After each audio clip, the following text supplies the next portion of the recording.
నారాయణం నమస్కృత్య నరం చైవ నరోత్తమం దేవీం సరస్వతీం వ్యాసం తతో జయముదీరయేత్. హరి ఓం. పరమేశ్వర స్వరూపమైన సభకి నమస్కారం. ఈనాడు పరమోత్కృష్టమైనటువంటి రాసలీలా ఘట్టంతో ప్రారంభం చేస్తున్నాం. రాసలీలా ఘట్టం విన్నంత మాత్రం చేత పాపములనన్నింటినీ దహించగలిగినటువంటి శక్తి కలిగినది. ఆ రాసలీల సామాన్యమైనటువంటి స్థాయిలో విని మనస్సుని పరిశుద్ధంగా ఉంచుకొని అది ఈశ్వరుని యొక్క లీల అని విన్నంత మాత్రం చేత గొప్ప ఫలితాన్ని ఇస్తుంది. దాని లోపల ఉండేటటువంటి రహస్యాన్ని తెలుసుకునే ప్రయత్నం చేస్తే అసలు అది దివ్యాతి దివ్యమైనటువంటి లీల. ఇంకా రాసలీలని మించి నాకు తెలిసి అంతకన్నా గొప్ప లీల సృష్టిలో ఉండదేమో. అంత గొప్ప లీల రాసలీల.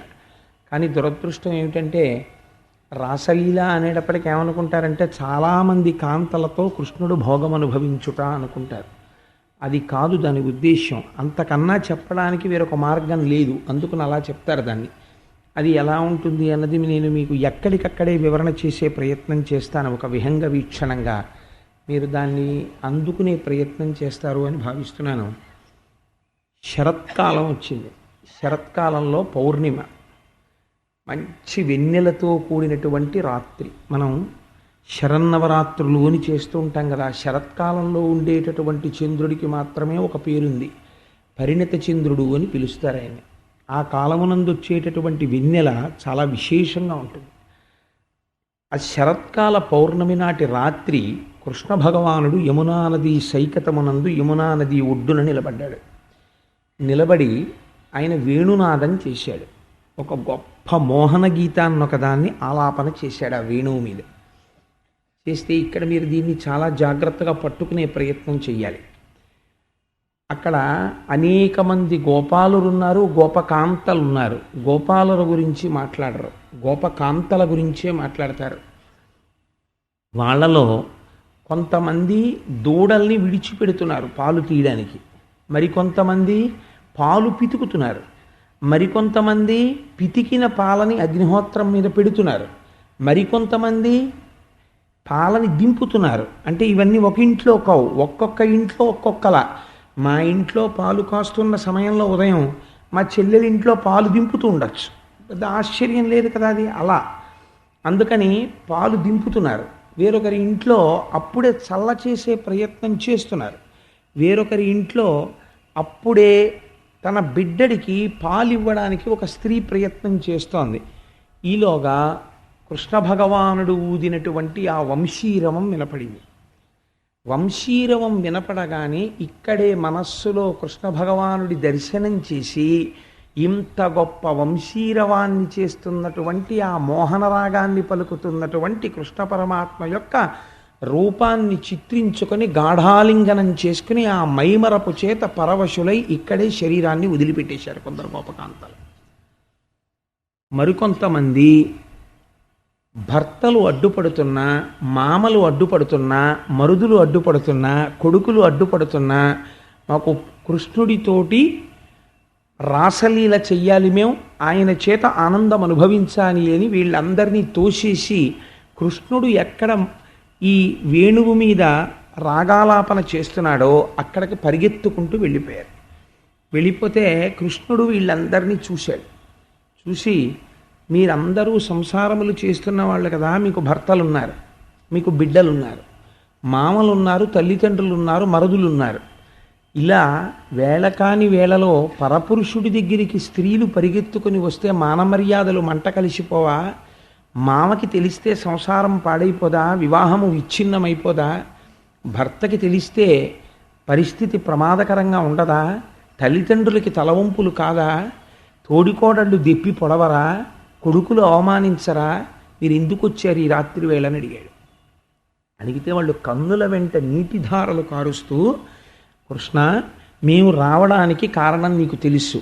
ఇక్కడ వరకు వచ్చిన తరువాత నీ వలన సుఖమును పొందాలని మేము వస్తే ఎందుకు వచ్చావని అడుగుతావా అని అడిగారు.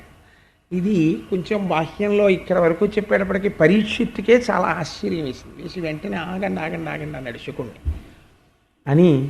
అసలు ఇదేమిటో చాలా తమాషాగా ఉంది. ఇప్పటి వరకు చెప్పినవన్నీ బాగానే ఉన్నాయి, కానీ ఇప్పుడు చీకటి పడ్డం ఏమిటి, ఆయన వేణువు వాయించడం ఏమిటి, వీళ్ళందరూ పరిగెత్తుకెళ్ళిపోవడం ఏమిటి, మగాళ్ళు అడ్డు పెడితే తోసేయడం ఏమిటి, నీ వలన మేము సుఖాన్ని పొందాలని అడగడం ఏమిటి, భగవానుడు ఈ పనులు చెయ్యవచ్చా, ధర్మమును ఆవిష్కరించవలసిన వాడు, ధర్మమును స్థాపించవలసిన వాడు పరకాంతల యందు ఇటువంటి మోహబుద్ధిని జనింపచేయవచ్చా అని అడిగారు. అడిగితే శుకబ్రహ్మ అన్నారు, నువ్వు తొందరపడకు పరీక్షిత్, రాసలీల జాగ్రత్తగా వినే ప్రయత్నం చేయి, నువ్వు దాన్ని అందుకుంటావు అన్నారు. మీకు ఇక్కడ నేను ఒక విషయాన్ని ప్రస్తావన చేయకపోతే, నేను రాసలీలని రాసలీలగా ఇలా చెప్పి ఒక మాటతో నేను ముగించగలను. ఇది ఈశ్వరుడు యొక్క లీల. ఈశ్వరుడు చేసేటటువంటి పనియందు యుక్తాయుక్తములను విచారించేటటువంటి అధికారము మనకు ఉండదు. ఎందుకంటే ఒక భర్త ఒక భార్యని దేనికో దెబ్బలాడుతున్నాడు అనుకోండి, మీరు వెళ్ళి అయ్యా మీరు అలా ఎందుకు దెబ్బలాడుతున్నారండి, అలా దెబ్బలాడకూడదు ఇలా దెబ్బలాడాలని మీరు చెప్పకూడదు భర్తకి. ఎందుకంటే అది భార్యాభర్తల సంబంధం అంతే. ఆయన జగత్ప్రభువు. జగత్ప్రభువు అయినటువంటి వాడు జగత్తు యందు ఏది చేసినా దాన్ని అడిగే అధికారం, దాని గురించి విమర్శ చేసే అధికారం మనకి లేదు అని నేను ఒక మాట చెప్పా, లీల పూర్తి చేశాను అనుకోండి, మీరు నా చొక్కా ఏం పట్టుకోరు. ఎందుకంటే శుకుడు కూడా ఈ మాట చెప్పాడు. కానీ నేను వేరొక కోణంలో ఆవిష్కరించే ప్రయత్నం చేస్తాను.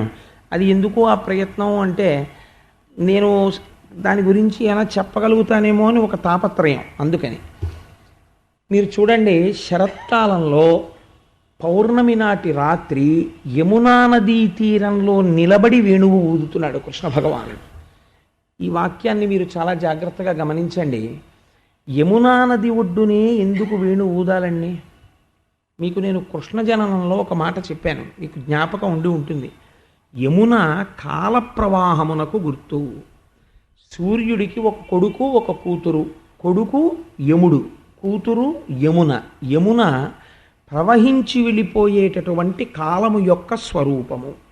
ఈ కాలము ప్రవహించి వెళ్ళిపోతున్నప్పుడు ఏమవుతుంది? ఉన్నాము అని ఈ శరీరాన్ని చూపించినటువంటి జీవులు పడిపోతూ ఉంటారు. ఎంతమంది పడిపోతూ ఉంటారు ఎవ్వరికీ తెలియదు. ఆ లెక్క పెట్టగలిగిన వాడు ప్రపంచమునందు ఎవ్వడూ ఉండడు. 12 గంటల 10 నిమిషాల 1 సెకండ్కి సృష్టిలో ఎన్ని ప్రాణులు చచ్చిపోయాయి, మనుష్యులు కావచ్చు ఎవరు కావచ్చు, ఎన్ని పోయాయి ఎన్ని పుట్టాయి, ఓ స్టేట్మెంట్ ఏమన్నారు అనుకోండి, ఎవడు వేయలేడు దాన్ని. అలా కుదరదు. అది ఎవరికి తెలుస్తుంది? ఒక్క ఈశ్వరుడికే తెలుస్తుంది. ఎందుకంటే ఆయనే కాలస్వరూపమై ఉన్నాడు. ఉండి ఆయన ప్రాణుల్ని పడగొడతాడు, ప్రాణుల్ని సృష్టి చేస్తాడు.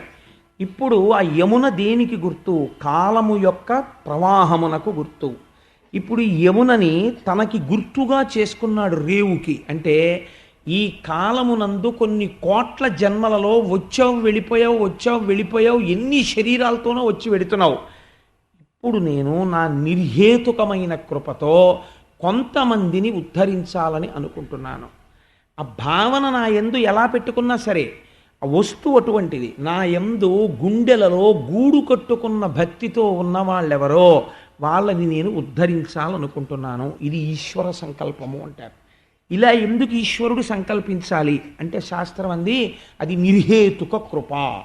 దానికి హేతువు చెప్పడం కుదరదు. ఈశ్వరానుగ్రహమైనది ఆ హేతు వస్తు. ఆయనకి ఆ ఆలోచన కలిగింది. శరన్నవరాత్రులలో శరత్కాలమునందు మాత్రమే ఆయన అలా వేణువు ఊదాడు. శరత్కాలంలో ఎందుకు ఊదాలి అంటే, శరత్కాలంలో మబ్బులు ఉండవు ఆకాశంలో. ఆకాశమంతా నిర్మలంగా తెల్లగా వెన్నెలతో ఉంటుంది. అలాగే ఈ ఆంతరమునందు రజోగుణము తమోగుణము బాగా తగ్గిపోయి సత్వగుణ ప్రకాశంతో ఉన్నటువంటి మనస్సులు ఏవున్నాయో, ఏవి నిరంతరము కృష్ణానుభావన చేస్తున్నాయో అవి ఈ వేణునాదమును వినగలవు, విని పరిగెత్తగలవు. ఈ వేణునాదం వినడం అనేటటువంటిది ఎంత గమ్మత్తుగా ఉంటుంది. మీకు నేను ఒక ఉదాహరణ చెప్తా. ఇప్పుడు నేను ఒక ఉపన్యాసం చెప్తున్నాను అనుకోండి. ఈ ఉపన్యాసం సభలో ఉన్న అందరికీ వినపడుతోందా, వినపట్టలేదా? అందరికీ వినపడుతోంది. వినపడకపోతే ఈ పాటికి అక్కడి నుంచో కేకలేస్తారు కదా, ఏమంటే ఇటువైపు సౌండ్ బాక్స్ పనిచేయట్లేదని. కాబట్టి ఉపన్యాసం అందరికీ వినపడుతోంది. శబ్దమునకు ఉండవలసిన లక్షణమేమి? అందరికీ వినపడాలి. కొంతమందికి వినపడి కొంతమందికి వినపడకపోవడం ఉండదు. వినపడినది. వినపడినప్పుడు ఒకవేళ ఉత్తేజితుల్ని చేయవలసి వస్తే కొంతమంది స్త్రీలని కొంతమంది పురుషుల్ని ఉత్తేజితుల్ని చేస్తుంది తప్ప శబ్దమునకు కేవలము స్త్రీలని ఉత్తేజితుల్ని చేయడమో కేవల పురుషుల్ని ఉత్తేజితుల్ని చేయడమో ఉండదు. మరి కేవల గోపకాంతల్ని ఎందుకు ఉత్తేజితుల్ని చేసింది ఆ వంశీరవము? అంటే వాళ్ళకున్నది కేవలము కామోద్రేకమే అయితే వేణునాదము విన్న తర్వాతే ఎందుకు పరిగెత్తాలి కామోద్రేకంతో? వేరొక సందర్భాల్లో పరిగెత్తచ్చు కదా. కామోద్రేకం ఉన్నటువంటి వాడు కామాతురాణం న భయం నలజ్జా అని శాస్త్రం. కామాతురత కలిగినటువంటి వాడు, అందున పరపురుష సంగము కోరుకునేటటువంటి స్త్రీ గుప్తంగా వ్యవహరిస్తుంది తప్ప తన భర్త ఎదురొస్తే తోషవతల పారేసి మరిదిని తోసేసి మామగారిని తోసేసి అక్కడ కృష్ణుడు వేణు ఊత్తురాన్ని నేను పరిగెడతానని పరిగెడుతుందే? అది సాధ్యమయ్యే విషయమే. అలా పైగా ఒక స్త్రీ పరిగెత్తింది పోని కులట అలా చేసింది అనుకోవచ్చు. కొన్ని వేల మంది గోపకాంతలు పరిగెడుతున్నారు. మరి ఇంతమంది పరిగెడుతుంటే అడ్డడమే తప్ప వెంట పడి పరిగెత్తరా గోపాలురు? మేము అడ్డామంటే వాళ్ళు వెళ్ళిపోయారండి అని చెప్పి ఏదో బ్యారికేడ్లు తోసుకుని వెళ్ళిపోతే చూస్తూ ఊరుకున్న కార్యకర్తల్లా చూస్తూ ఊరుకుంటారా? అంతే తప్ప వెంటపడి వెనక్కి తీసుకురారా? వాళ్ళు వెళ్ళరా అలాగా? అలా ఎందుకు జరుగుతుంది రాసలీలలో? అంటే ఇన్ని ప్రశ్నలకి నేను ఒక్క జవాబు చెప్పేస్తాను, మీరు దాన్ని అన్వయం చేసుకోండి. దీనికి అర్థం ఏమిటో తెలుసా అండి? వేణునాదము వింటే గోపకాంతలకేమైనది అన్నారు, అనంగవర్ధనమైనది అన్నారు. ఈ మాట వాడి వ్యాసుల వారు మనందరినీ సమ్మోహనాస్త్రం వేశారు. కృష్ణుడు వేయలేదు, ఆయన వేశారు. అనంగవర్ధనం అంటే ఏమిటో తెలుసా అండి? అనంగుడు అంటే శరీరము లేనివాడు. శరీరము లేనివాడు మన్మధుడు. మన్మథవర్ధనం అంటే లోపల కామోద్రేకము కలిగినది. ఇది బాహ్యార్థం. మీరు అలాగే తీసుకుంటే దానికి అర్థం అలాగే వస్తుంది. రాసలీల అన్న హెడ్డింగ్ దృష్టిలో పెట్టుకుని తీసుకున్నారనుకోండి, అనంగా అంటే శరీరము కానిది. శరీరము కానిదేది? ఆత్మ. ఆత్మవర్ధనము అంటే ఆత్మాభిముఖుడైనాడు. ఈశ్వరుడి పిలుపు వాడికి అందింది. ఎవడు యోగ్యుడో వాడికి అందింది. దీనికి మీకు ఒక ఉదాహరణ చెప్తా. ఒకానొకనాడు భగవాన్ రమణులు, అప్పటికింకా వారు తపస్సు చెయ్యలేదు, ఆత్మదర్శనం చెయ్యలేదు. వారు పిల్లవాడిగా ఉండగా ఒకనాడు వీధిలో వెళ్ళిపోతున్నారు. వెళ్ళిపోతుంటే నాకు జ్ఞాపకం ఉన్నంత వరకు ఆ పేరు నేను కరెక్ట్గా చెప్పుంటే రామనాథస్వామి అయ్యారు అనుకుంటాను, వారి బంధువు కూడా అవుతారేమో. వారు అరుణాచల దర్శనం చేసి వస్తున్నారు.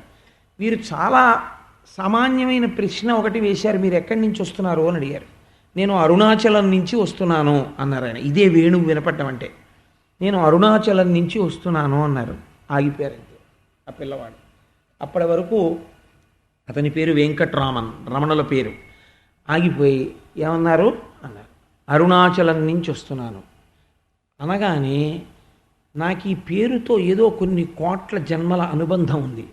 ఈ పేరు వినగానే నాకు రోమాంచితమవుతోంది, నాకేదో తెలియని ఆనందం వస్తోంది. ఏమిటి ఆ పేరని, అరుణాచలమా ఎక్కడా అన్నారు.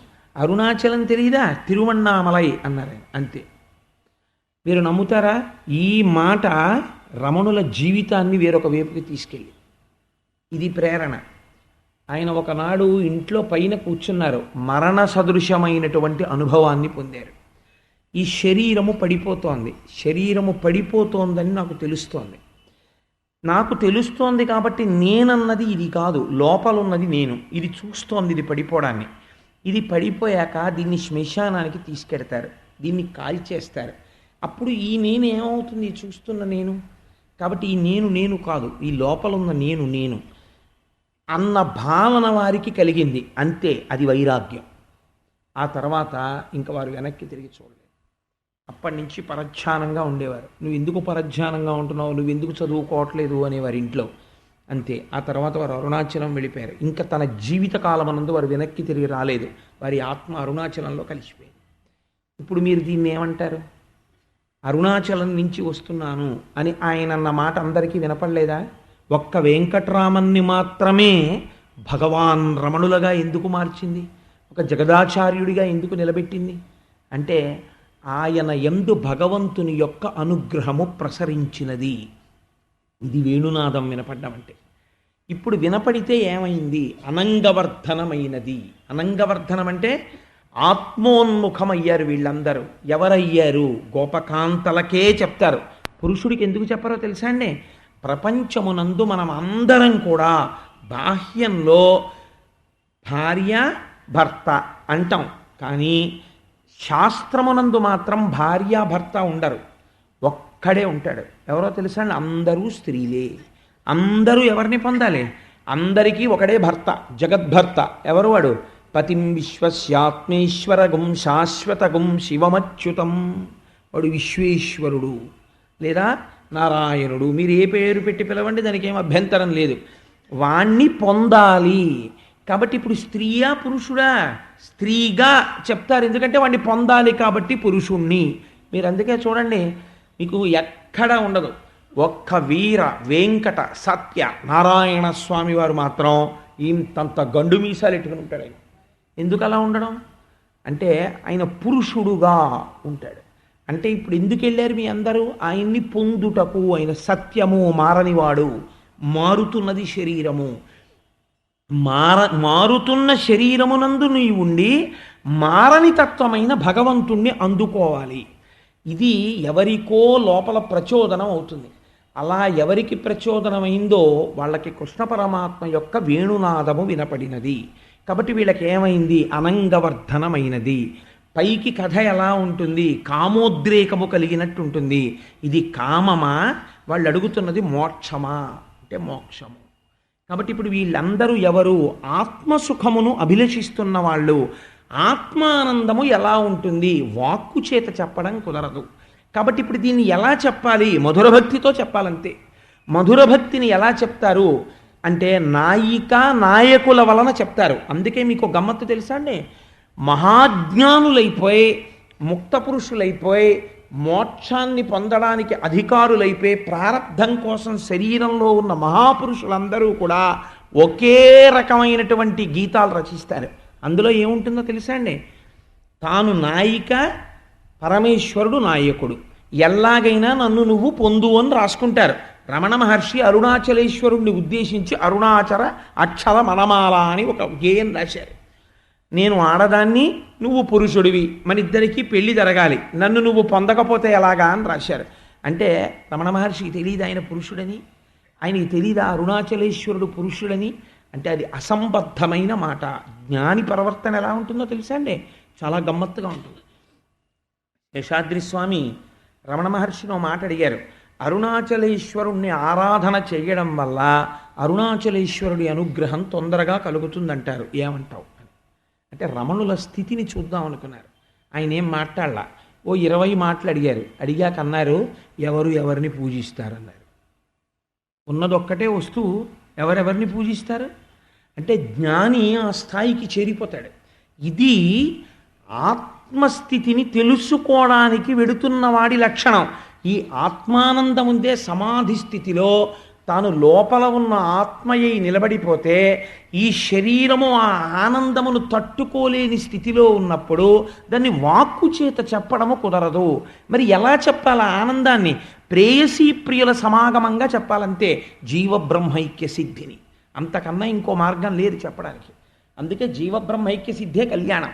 అందుకే కళ్యాణం చేశారండి మేము వెళ్ళి వెంకటాచలంలో వెంకటేశ్వర స్వామి వారికి కళ్యాణం చేయించవచ్చు. నువ్వు మొనగాడివి, నువ్వు కళ్యాణం చేయించేవాడివా ఈశ్వరుడికి? నువ్వే సుఖబ్రహ్మవా, నువ్వు కళ్యాణం చేయించడండి? నువ్వు కళ్యాణం చెయ్యలా, నువ్వు కళ్యాణం పొందావు. అక్కడ పద్మావతి శ్రీనివాసుల కలయిక, ఇక్కడ జీవబ్రహ్మైక్య సిద్ధి. కళ్యాణం అనేటటువంటిది అది, దాని తాలూకా జ్ఞానము, దాని తాలూకా పర్యవసానం అది. అందుకని కళ్యాణ ఘట్టము చేస్తారు. కాబట్టి ఇప్పుడు ఏమైనది అంటే దీన్ని ప్రేయసీ ప్రియుల సమాగమంగా చెప్పాలి తప్ప అన్యథా చెప్పడం కుదరదు శాస్త్రంలో. అందుకని మధుర భక్తిని ఆధారంగా తీసుకుని వర్ణిస్తున్నారు రాసలీల. కాబట్టి ఇప్పుడు ఈ స్త్రీలందరూ అక్కడికి వెళ్ళారు. వెళ్ళి కృష్ణుణ్ణి చూశారు. ఆయన ఇంటికి వెళ్ళిపోమన్నాడు. ఇప్పుడు ఎంత చమత్కారంగా ఉంటుందో చూడండి. నాకు ఇంతక తప్ప వేరొక దిక్కు లేదు, వేరొక ఆలంబనము లేదు నేను ఇది చెప్పడానికి. కామము సమస్త ప్రపంచమునకు ఆలంబనమై ఉంటుంది. దాని యందు ప్రవేశించు అని ఎవ్వడూ చెప్పక్కర్లా. అంత అమాయకుడు ప్రపంచంలో ఎవడో ఉండడు. ప్రత్యేకం చెవులోకి వచ్చి అయ్యో అయ్యో నాన్న నీకు ఇంత వయస్సు వచ్చింది, నువ్వు సంసారమునందు ప్రవేశించు అని ఎవ్వడూ చెప్పక్కర్లేదు. వాడే సంకేతాలు ఇచ్చేస్తాడు, పెళ్లి చేస్తావా చేయవా. సంసారమునందు కూరుకుంటాడు. ఎక్కడో ఉంటాడు ఒక్క మహాపురుషుడు, ఆయన కామము వేరుగా ఉంటుంది. మీకు నేను తరచు చెప్తుంటాను ఒక ఉదాహరణ. రామకృష్ణ పరమహంసతో కాపరానికి శారదాదేవి వెళ్ళారు. వెళితే ఆయన వచ్చి అన్నారు, ఎదురొచ్చి, శారదా నువ్వు కాపరానికి వచ్చావు, నిజమే నేను నీకు తాళి కట్టాను, నువ్వు నా భార్యవి. ఇలా నీకు నాకు కూడా ఎందరో భర్తలు ఉన్నారు, ఎందరో భార్యలు ఉన్నారు కోట్ల జన్మల నుంచి. ఈ జన్మలో భార్యగా నువ్వు నన్ను ఉద్ధరించి, భర్తగా నేను ఉద్ధరించి ఇద్దరం మోక్షం పొందుదామా? తాళి కట్టాను కాబట్టి రొంపిలో దిగిపోదామంటే చెప్పు, ఇద్దరం సంసార రొంపిలో దిగిపోదామా అని అడిగారు.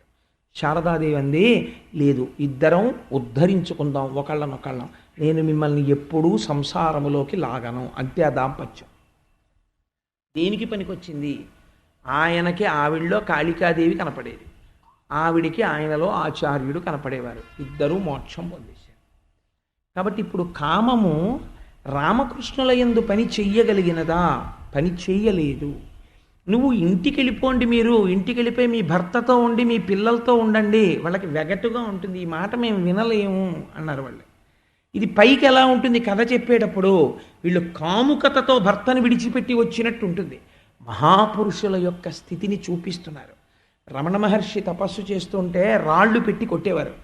కొడుతుంటే ఆఖరికి ఒక రైతు చూసి ఒక మామిడి తోటలోకి తీసుకెళ్ళి ఒక మామిడి చెట్టు మీద చిన్న 4 కర్రలు పరిచి దాని మీద కూర్చుని తపస్సు చేసుకోన్నారు. మామిడి చెట్టు ఎక్క ఆ కర్రల మీద కూర్చుని తపస్సు చేస్తున్నారు. ఎప్పుడో వెళ్ళిపోయాడు ఆయన. ఆఖరికి వాళ్ళ బంధువు ఒక ఆయన గుర్తుపట్టారు. వాళ్ళ అమ్మగారు వచ్చారు, ఇంటికి వచ్చేయమని అడిగారు. ఆయన వెళ్ళిపోయేటప్పుడు కూడా ఉత్తరం ఏమని రాశారో తెలుసా అండి? ఆయన వెళ్ళిపోయే ముందు ఆత్మజ్ఞానం వచ్చిన వాడి నోటి వెంట వచ్చే మాట ఎంత గమ్మత్తుగా ఉంటుందో చూడండి. ఇది దాని నిజస్థానమును భర్తను వెతుక్కుంటూ వెళ్ళిపోవచ్చున్నది, దీని కొరకై ఎవ్వరూ అన్వేషించవలసిన అవసరము లేదు, ఈ డబ్బాలో తీసుకోబడినటువంటి డబ్బుతో ఫీజు కట్టబడలేదు, కాబట్టి దీని కొరకు అంటే ఇది నా కొరకంట లేదు, ఫాల్స్ నేను చూపించట్లేదు, అసలు నేను తెలుసుకున్నారు ఆయన. కాబట్టి దీని కొరకు అన్వేషించవద్దు. కింద సంతకం లేదు. ఎందుకని? నామరూపాలతో ఆయనకి ఇప్పుడు సంబంధం లేదు, అంతటా పరివ్యాప్తమైన ఆత్మతో సంబంధం. అమ్మగారు వచ్చి ఇంటికి రమ్మన్నారు. రమ్మంటే ఆయన అన్నారు, ఎవరు అమ్మ, ఎవరు పిల్లాడు, ఎక్కడికి రావడం? ఆయన వెళ్ళలేదు, అరుణాచల గుహల్లో ఉండిపోయారు. కాబట్టి ఇంటికి రా అన్న మాట వాళ్ళకి చిత్రంగా ఉంటుంది. ఏమిటి ఇల్లు, ఎవరు భార్య, ఎవరు పిల్లలు, ఎన్ని కోట్ల జన్మల నుంచి ఉన్నాయి ఈ సంబంధాలు, ఏమిటి ఆ మమకారాలు? కాబట్టి ఈశ్వరుణ్ణి చెందడానికి ఈ జన్మ తప్ప ఈ జన్మ సంసారము కొరకు కాదు అని వారు నిర్ధారణకు వస్తారు. కాబట్టి వాళ్ళు పైకి బాహ్యంలో మీకు కథ ఎలా అనిపిస్తుంది? ఒళ్ళు తెలియని కామంతో ప్రవర్తిస్తున్నటువంటి జారునిల కథలా ఉంటుంది రాసలీల. మీకు అంతే అర్థమైనట్లుగా మాట్లాడారనుకోండి, భగవంతుడి పట్ల, భాగవతుల పట్ల, ముక్త పురుషుల పట్ల భయంకరాపరాధం జరిగిపోతుంది. కాబట్టి రాసలీల తెలిస్తే మాట్లాడాలి, తెలియకపోతే ఊరుకోవాలి, అంతే తప్ప దాని జోలికి వెళ్ళకూడదు.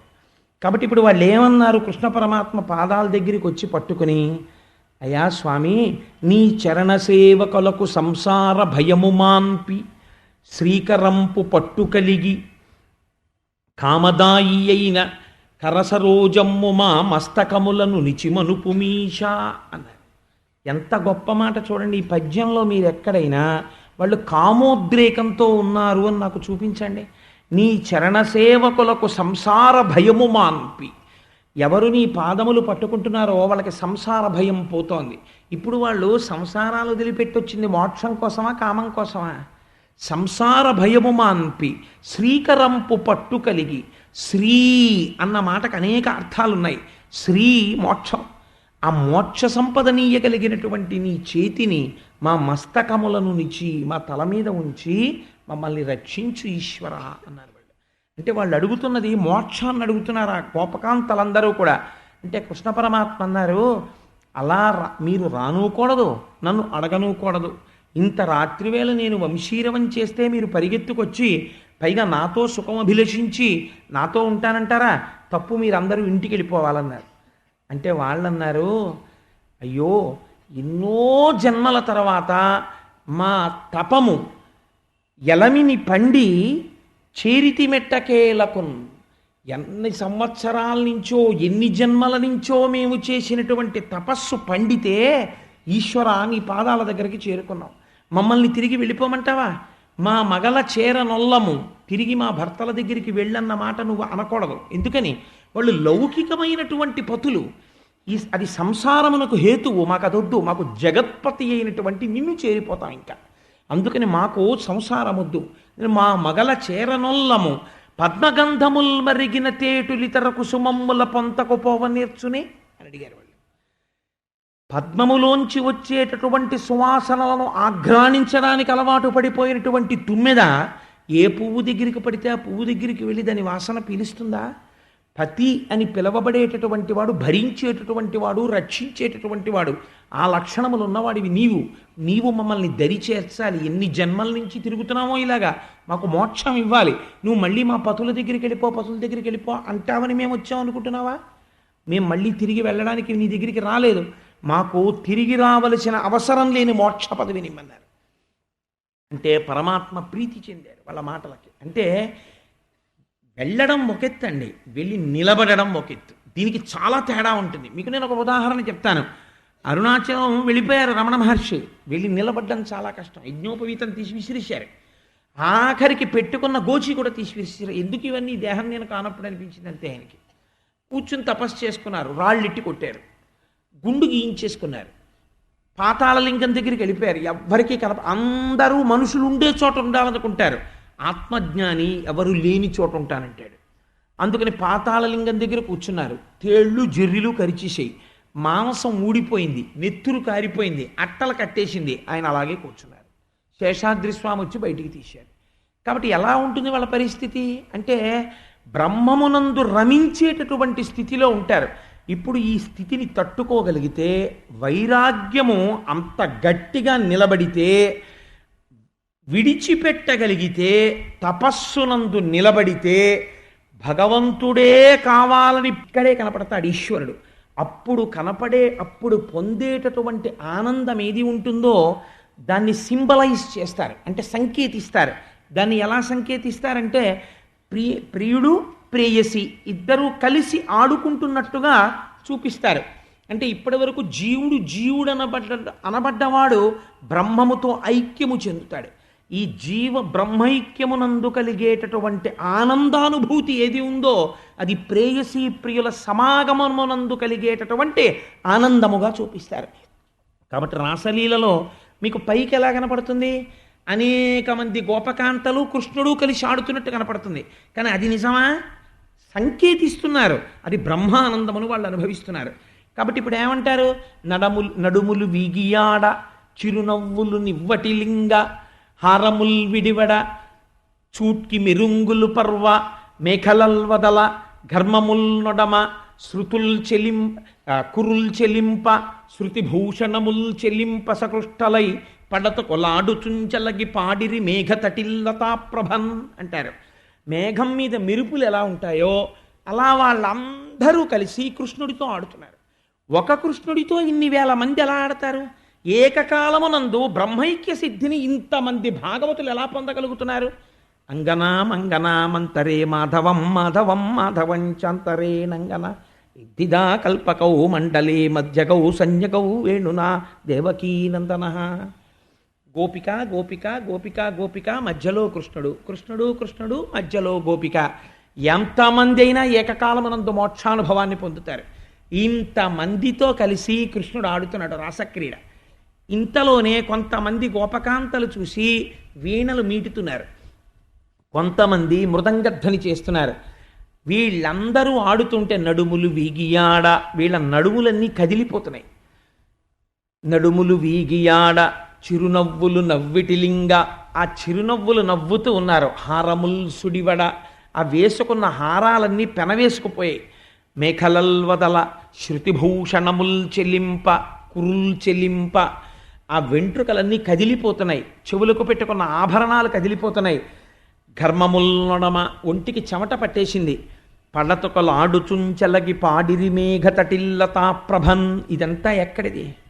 యోగ విద్యలో ఆత్మానుభవాన్ని పొందే ముందు అష్టాంగ సిద్ధి జరుగుతుంటే లోపల నుంచి పుట్టేటటువంటి విపరీతమైనటువంటి స్వేదము, వినపడేటటువంటి మురళీనాదాలు, వీణలు పలుకుతున్నట్టుగా వినపడేటటువంటి ధనులు, ఇవన్నీ ఆత్మానందాన్ని పొందే ముందు అష్టాంగయోగ సిద్ధిలో సాధకుడు పొందేటటువంటి అనుభవాల్ని కైచరీ గుర్తులుగా, పాదగుర్తులుగా, రాసలీలాంతర్గతంగా వ్యాస భగవానుడు ఏది చెప్పడం కుదరదో వాక్కుతో దాన్ని తీసుకొచ్చి ఇంత గొప్ప రాసలీలగా వర్ణించి చూపిస్తున్నాడు. కాబట్టి గోపకాంతలందరూ కలిసి కృష్ణుడితో కలిసి రాసలీలానందాన్ని పొందుతున్నారు. జీవులు సంసార సుఖాన్ని పొందుతుంటే ఎవరు తప్పట్లు కొట్టరు, ఎవరు పొంగిపోరు. అది పశు ప్రవర్తన, దానికి ఎవడూ పొంగిపోక్కర్లేదు. ఇప్పుడు చూశారట దీన్ని. హరిణీ నయనలతోడను హరిరాస క్రీడ చేయనంబర వీధిన్ సురనాథులు భార్యలతో శౌరిది విమానముల నెక్కి చూచిరిలేశ. మోక్షాన్ని పొందుతున్న వాణ్ణి చూసి ఇన్ని జన్మల తర్వాత ఈశ్వరుడితో ఐక్యం అవుతున్నాడని దేవతలందరూ పొంగిపోతారట. ఎవరా దేవతలు ఎక్కడుంటారు? ఈ శరీరంలోనే ఉంటారు. ఒక్కొక్క అవయవం దగ్గర ఒక్కొక్క దేవత ఉంటాడు. అన్నిటికన్నా అందుకే దరిద్రమునకు హేతు ఎక్కడి నుంచి వస్తుందో తెలుసా అండి? ప్రపంచంలో దరిద్రం రావడానికి ప్రధాన కారణములలో ఒకటిగా ఏది చెప్తారంటే కాలు మీద కాలు వేసి రుద్దుకుని కడుక్కోవడం. అలా ఎవడు కడుక్కుంటాడో వాడి ఇంట్లో దరిద్రం కూర్చుంటుంది. కాలు మీద కాలు వేసి రుద్దకూడదు. దేవతలు పాదములను పట్టి ఉంటారు. అందుకే పాదాలకి నమస్కారం చేస్తారు. ఎవరిదైనా వాళ్ళ యొక్క ఉపాసన బలం పాదములలో ఉండేటటువంటి నాడులను పట్టి ఉంటుంది. నేను ఆ పాదములకు నమస్కారం చేస్తారు తప్ప ఉపన్యాసం చెప్పి నోటి దగ్గరికి వచ్చేవాడు నోటికి నమస్కారం పెట్టడం, లేకపోతే అయ్యో పాపం ఇంత బుద్ధినిచ్చింది కదా అని బుర్రకి నమస్కారం పెట్టడు. వచ్చి కూర్చున్న కాళ్ళు ఏం చేసేయి? తీసుకురావడం తప్ప. పోనీ అవి కూడా నడిచి వచ్చాయంటే దొరగారు కారు తీసుకొచ్చింది, కారుకు పెట్టాలి నమస్కారం.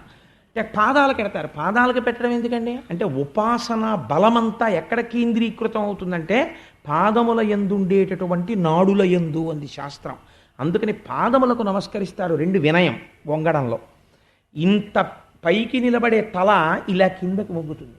అన్నిటికన్నా ప్రపంచమునందు గొప్ప పుణ్యము లక్ష్మి కలగడానికి హేతువేది అంటే ఆ శిరస్సు వంగడంలోనే లక్ష్మి వస్తుంది.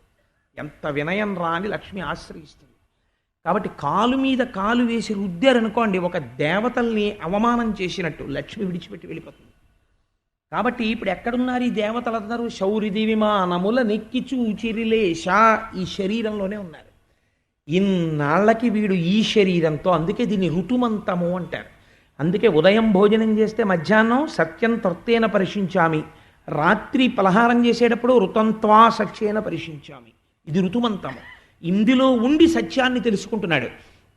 ఇన్నాళ్ళకి ఈ శరీరం పనికొచ్చింది, దీనితో బ్రహ్మాన్ని తెలుసుకున్నాడు, బ్రహ్మాన్ని పొందాడు అని దీన్ని ఆవహించిన దేవతలు ఆనందపడతారు. అదే హరిణీ నయనలతోడను హరిరాస క్రీడ చేయనంబర వీధిన్ సురనాథులు భార్యలతో శౌరిది విమానముల నెక్కి చూచిరిలేశ. రమణీ నయనలతోడను రామానుజుడాడ చూచి రాగిల్లిమనో రాముల మీద వియచ్చర రామలు మూర్చిల్లి పడిరి రాజమహేంద్ర. లోపల ఉండేటటువంటి భావ పరంపరలన్నీ అణిగిపోయి, వాసనలన్నీ అణిగిపోయి, కేవలము తాను ఆత్మస్వరూపిగా నిలబడిపోయి ఇంద్రియాలన్నీ పనిచేయడం మానేసి సమాధియందు లోపల ఉన్న జ్యోతిస్వరూపమేదో అదే తానుగా ఉండిపోతాడంతే. ఆ ఉండిపోయినప్పుడు ఎంత ఆనందాన్ని పొందేస్తుంటాడంటే ఆ ఆనందము చేత ఈ శరీరము పోషింపబడుతుంటుంది. అప్పుడు తినడం ఏమి ఉండదు, త్రాగడం ఏమి ఉండదు. మరి ఎలా బతికున్నాడు అంటే ఆ ఆనందము ఈ శరీరాన్ని కాపాడుతుంటుంది. ఆ ఆనంద మగ్నుడైపోయి ఉండిపోతాడు. అలా ఉండిపోయినటువంటి సమాధి స్థితిని వర్ణన చేస్తున్నారు. ఇది గోపకాంతలు కృష్ణుడితో కలిసి అనుభవించినటువంటి రాసలీల. ఇప్పుడుట యమునా కంకణచారియై మదవతీ రాసశ్రమోత్తారియై ప్రమదామానస నవ్య భవ్య చరితోత్థారియై వనజాక్షుండలరంగ గాలి విసరన్ కళ్యాణ భావంబునన్. ఆ యమున ఒడ్డున రాసలీల జరుగు మదవతీ రాసశ్రమోత్తారియై రమణీఘర్మ నివారియై వాళ్ళకి పట్టినటువంటి చెమటని పోగొట్టడానికి వాళ్ళు పొందుతున్నటువంటి ఆనందంలో శరీరమునకు పొందినటువంటి బడలికని తీర్చడానికి ఆ యమునా నది మించి వచ్చినటువంటి చల్లటి గాలుల చేత వాళ్ళు బహిర్ముఖులయ్యారు. బహిర్ముఖులై వాళ్ళకి ఒక చిన్న భావన లోపల వచ్చింది. ఇది ఒక గమ్మత్తైన భావన. దీన్ని పట్టుకోవడం చాలా కష్టం. నేను ఆత్మదర్శనమును పొందినాను. మళ్ళీ నేను ఎక్కడి నుంచి వచ్చింది ఆత్మదర్శనాన్ని పొందాక? ఆత్మగా ఉన్నాను అనాలి. నేను ఆత్మదర్శనమును పొందినాను అంటే మళ్ళీ ఏమైంది? మళ్ళీ జారుడు మెట్లు ఎక్కాడు. ఇంత బహిర్ముఖుడు అవగానే మళ్ళీ జారుడు మెట్టు మీద కూర్చున్నాడు. కాబట్టి ఇప్పుడు వాళ్ళు ఏమన్నారు? మేమందరం కృష్ణుడితో ఆనందం అనుభవిస్తున్నాం అన్నారు. అని అనడం ఏమిటి? కృష్ణుడు అదృశ్యం అయిపోయాడు. అంటే ఏమైంది? మళ్ళీ సమాధి స్థితి యందు కుదురుకోవడం కుదరట్లేదు కూర్చున్నప్పుడు తపస్సులో. ఇప్పుడు వాళ్ళ బాధ ఎలా ఉంటుందో తెలుసా అండి? ఇదే పిచ్చాళ్ళే ఉన్నాడండి. అందుకే సాధారణంగా బ్రహ్మజ్ఞానికి ఉన్మత్తుడు అని పేరు. పిచ్చివాళ్లే ఉంటాడు, అలా వెళ్ళిపోతూ ఉంటాడు, ఒక చోట ఉండడు, ఏవో తనలో తాను చదివేసుకుంటూ ఉంటాడు, ఎవ్వరూ లేని చోట కూర్చుంటాడు, ఏమిటో తనలో తాను చెప్పుకుంటూ ఉంటాడు, నవ్వేసుకుంటూ ఉంటాడు, ఆ బ్రహ్మముతో అనుసంధానం అయిపోతూ ఉంటాడు, బాహ్య ప్రపంచముతో అనుసంధానం ఉండదు. ఇది పిచ్చివాళ్లే కనపడుతుంది. కాబట్టి పిచ్చాడు, ఉన్మత్తుడు అంటారు. వీళ్ళ స్థితి ఎలా అయిపోయిందో చూడండి. వీళ్ళు ఇప్పుడు కృష్ణుడు కావాలి. వీళ్ళకి ఎవరిని అడుగుతున్నారో తెలుసా అండి? ఎవరిని అడగాలి కృష్ణుడు కావాలంటే? మనుషుల్ని వెళ్ళి అడగాలి, ఏమంటే కృష్ణుడు ఎక్కడున్నాడండి అని. వీళ్ళు కృష్ణుడు కావాలని మనుష్యుల్ని అడగట్లేదు. పున్నాగ కానవే పున్నాగ వందితు తిలకంబ కానవే తిలక నిటలు ఘనసార కానవే ఘనసార శోభితు బంధూక కానవే బంధుమిత్రు మన్మథ కానవే మన్మథాకారు నివంశంబ కానవే వంశరదను చందన కానవే చందన చర్చితు కుందంబ కానవే కుందరదను ఇంద్రభూజను కానవే ఇంద్ర విభవు ప్రియక పాదవ కానవే ప్రియ విహారు కువల వృక్షయ కానవే కువలయేషు. ఎవరైనా పూల చెట్ల దగ్గరికి వెళ్ళి పున్నాగ కానవే పున్నాగ వందితో, పున్నాగ చెట్టు దగ్గరికి వెళ్ళి, ఓ పున్నాగ చెట్ట కృష్ణుడు ఎటొచ్చాడో నువ్వు చూశావా? నీ పూలల్లో దాక్కున్నాడా? నీ చెట్టులో దాక్కున్నాడా? ఓ మన్మథ వృక్షమా నీకు తెలుసా? ఓ చందన వృక్షమా నీకు తెలుసా? అని పైగా చెట్ల దగ్గరికి వెళ్ళి నలనివాడు మేలి చిరునవ్వులవాడు పద్మనయనమ్ములవాడు కృపారసమ్ముపై చిల్లెడువాడు మౌళి పరిసర్పిత పింఛమువాడు చల్వల మానధనమ్ము తెచ్చనో మలియలారమీ పొదల మాటున లేడు కదమ్మ చెప్పరే అంటారు. ఈ పోతనగారి పద్యం ఆంధ్రదేశంలో ఎంత ప్రఖ్యాతో. ఇలాంటి పద్యమే ఇంకొకటి రచనలో ఉంది వెంకటాచలం గురించి. నలని వాణి మేలి చిరునవ్వుల వాణి సురారి కంఠముల్ గిల్లెడు వాణి అని వెంకటేశ్వర స్వామి వారి మీద వరాహపురాణంలోకి అనువాదం చేస్తూ రాశారు. అలా పోతనగారి ఈ నల్లనివాని పద్యాన్ని ఆంధ్రదేశంలో ఎంత ప్రఖ్యాతి వహించిందంటే, ఎవరైనా కొంచెం నల్లటి పిల్లాడు కనపడ్డాడు అనుకోండి, కృష్ణుడితో పోల్చి నల్లనివాడు పద్మనయనమ్ములవాడు కృపారసమ్ముపై చిల్లెడువాడు మౌళి పరిసర్పిత పింఛమువాడు నవ్వు రాజిల్లెడు మోమువాడొకడు చల్వల మానధనమ్ము తెచ్చనో మలియల అరమీ పొదల మాటున లేడు కదమ్మ చెప్పరే. రాసలీలలో పద్యం. వెళ్ళి వీళ్ళందరూ మల్లె పొదలను అడుగుతున్నారు. ఓ మల్లె పొదలారా నల్లనివాడు, నల్లగా ఉంటాడు, మేలి చిరు నవ్వుల వాడు, చక్కటి నవ్వు నవ్వుతుంటాడు, నవ్వు రాజిల్లెడు మోమువాడు, చక్కటి ఆ నవ్వేటటువంటి వాడు, పద్మనయనమ్ములవాడు, పద్మముల వంటి కన్నులున్నవాడు, మౌళి పరిసర్పిత పింఛమువాడు, నెమలి పింఛం ధరించినవాడు. ప్రయత్నపూర్వకంగా పోతన గారు ఈ మాట ఎందుకు వాడారో తెలుసా అండి? రాసలీలలో తెలియక చాలామంది ఇంతమంది కాంతలతో కృష్ణుడు సంభోగ సుఖం అనుభవించాడు అనుకుంటారేమోనని మౌళి పరిసర్పిత పింఛమువాడు అన్నారు. ప్రపంచంలో ఎవరైనా ఓ కాకీకో ఓ పావురాయికో లేకపోతే ఏదైనా ఈక తీసుకొచ్చి తలలో పెట్టుకునేటటువంటి వాడు ఉంటాడంటే, ఈకంటే ఏమిటో తెలుసా? వెంట్రుక. పక్షికి ఈక పక్షి వెంట్రుక. పక్షి వెంట్రుక తీసుకొచ్చి తల మీద పెట్టుకుంటాడు ఎవడైనా, ఇది చాలా బాగుందండి నాకు అలంకారంగా ఉంటుందని. మరి కృష్ణ భగవానుడు ఎందుకు పెట్టుకున్నట్టు నెమలి ఈక అంటే దాని వెనకాతల ఒక పెద్ద రహస్యం ఉంది. రాసలీల రేపొద్దున్న తెలియక ఎవరైనా తప్పుగా అర్థం చేసుకుని దుష్ప్రచారం చేస్తారేమోనని ఆయన అనేక మంది భార్యలతో ఉన్నట్టుంటాడు. ఆయన అస్కలిత బ్రహ్మచర్యాన్ని నిరూపించడానికే నెమలీక పెట్టుకుంటాడు. సృష్టి మొత్తం మీద స్త్రీ పురుషుల మధ్య సంభోగం లేకుండా పిల్లల్ని గనే ఏకైక ప్రాణి నెమలి. నెమలి వర్షాకాలం నల్లటి మబ్బులు పట్టి ఇంకా వర్షం పడుతుందనగా ఆకాశం మెరుపులు మెరుస్తుంటే మగనెమలి పింఛం విప్పి నాట్యం చేస్తుంది. ఆ నాట్యం చేసేటప్పుడు మొట్టమొదటి వాన చినుకులు కింద పడుతుంటే అది పొందినటువంటి ఆనందానుభూతి చేత లోపల నుంచి కదిలినటువంటి ఆనందం దాని కంటి వెంట నీటి చుక్కగా కింద పడుతుంది. అది పడుతున్నప్పుడు ఆడనెమలి వచ్చి దాన్ని నోరు పట్టి తాగి గర్భం ధరిస్తుంది తప్ప దానికి భౌతికమైనటువంటి సంపర్కం లేదు. ఇదే రాసలీల. అందుకే నెమలీక. అందుకే ఇవాళ వానచినుకులు పడ్డాయేమో బహుశా. అందుకని మౌళి పరిసర్పిత పింఛము అని పోతన గారు ప్రయత్నపూర్వకంగా ఈ మాట వేశారు.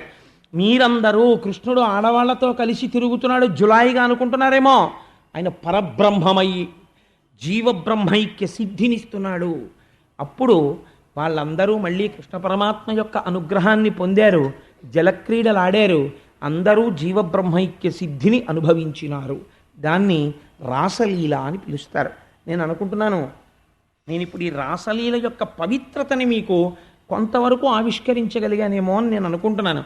అది ధ్యానము చేత తెలుసుకోవలసినటువంటి రహస్యం. అయితే మీకు నేను ఇక్కడ ఒక మాట చెప్తాను. సామాన్యంగా శ్రోత మనస్థితి ఎలా ఉంటుందో పసిగడతారు ఋషులు. 1కి 10 మాటలు పరీక్షిత్ రాసలీలలో ప్రశ్న వేస్తాడు. నువ్వు ఎంత చెప్పినా నాకు అర్థం కావట్లేదు. ఇలా పరకాంతలతో కలిసి ఎలా ఆడాడు కృష్ణుడు, ఎలా ఆడాడని అదే ప్రశ్న వేస్తే ఆఖరణ వ్యాసుడు ఒక మాట చెప్తాడు. నేను నీకొక్క మాట చెప్తాను. ఈశ్వరుడి లీల లోపల ఉండేటటువంటి జ్ఞానము నీకు అందుకోలేని స్థితి అయితే ఒక విషయాన్ని నువ్వు జ్ఞాపకం పెట్టుకో. అగ్నిహోత్రం ఉన్నది. అగ్నిహోత్రాన్ని తీసుకెళ్ళి శవం మీద పెట్టారనుకోండి, కాల్చేస్తుంది. శవాన్ని కాల్చినటువంటి అగ్నిహోత్రం మళ్ళీ వెళ్ళి ఎక్కడైనా తలస్నానం చేస్తుందా? చేయదు. శవాన్ని కాల్చిన అగ్నిహోత్రానికి అపవిత్రత లేదు. మీకు వంట చేసి పెట్టింది అగ్నిహోత్రం, పుణ్యం వచ్చిందా? పుణ్యం లేదు. యజ్ఞంలో అగ్నిహోత్రం ఉంది, మీరు స్వాహ అంటూ దేవతలకు ఇచ్చారు. ఇప్పుడు ఆ అగ్నిహోత్రానికి ఏమైనా గొప్పతనం ఉందా? లేదు. శవాన్ని కాల్చిన అగ్నిహోత్రం అపవిత్రత లేదు. యజ్ఞమునందు కొత్తగా పవిత్రత లేదు, అపవిత్రత లేదు. ఏ పనులు చేసినా అగ్ని మాత్రము అగ్నిగానే నిలబడుతుంది. ఆ వస్తు సంపర్కం అగ్నికి లేదు. కృష్ణుడు కూడా అలా నువ్వు భావించగలిగితే రాసలీల నీకేమి ఇబ్బంది అని అడిగాడు శుకుడు. ఆ స్థాయిలో నువ్వు ఆలోచించు. కృష్ణుడు అనగా అగ్నిహోత్రము కాబట్టి ఎవరిని ఎలా ఉద్ధరించాలనుకున్నాడో అలా ఉద్ధరించాడు. ఉద్ధరిస్తే నీకెందుకు కలగాలి బాధ?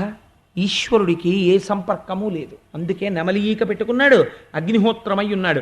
నీ కంటికి అగ్నిహోత్రం పవిత్రత పాడవకుండా కనపడుతోంది. కృష్ణుడి విషయంలో నీకు అలా ఎందుకు కనపడదు? కనపడకపోతే అది నీ దృష్టి దోషం తప్ప కృష్ణ దోషం కాదది.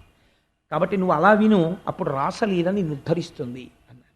కాబట్టి ఆ రాసలీల అంత పరమపావనమైనటువంటి ఘట్టము. ఈ రాసలీల పూర్తయిపోయిన తర్వాత కృష్ణ పరమాత్మ మళ్ళీ ఆ బృందావనాన్ని చేరుకుంటారు. చేరుకున్న తర్వాత కంసుడు చాలా ఆందోళనలో ఉన్నాడు. కృష్ణుడు ఎక్కడ పెరుగుతున్నాడని. ఈలోగా కంసుడు మరణించవలసిన సమయం ఆసన్నమైపోయిందని తెలుసుకున్న నారదుడు వచ్చాడు. మళ్ళీ వచ్చి ఒక మాట చెప్పాడు. కంసా, ఇన్నాళ్ళ నుంచి నిన్ను చంపేవాడు ఎక్కడ ఉన్నాడని కదా నువ్వు చూస్తున్నావు. నేను చెప్పేస్తున్నాను, వసుదేవుడి కడుపునే పుట్టాడు.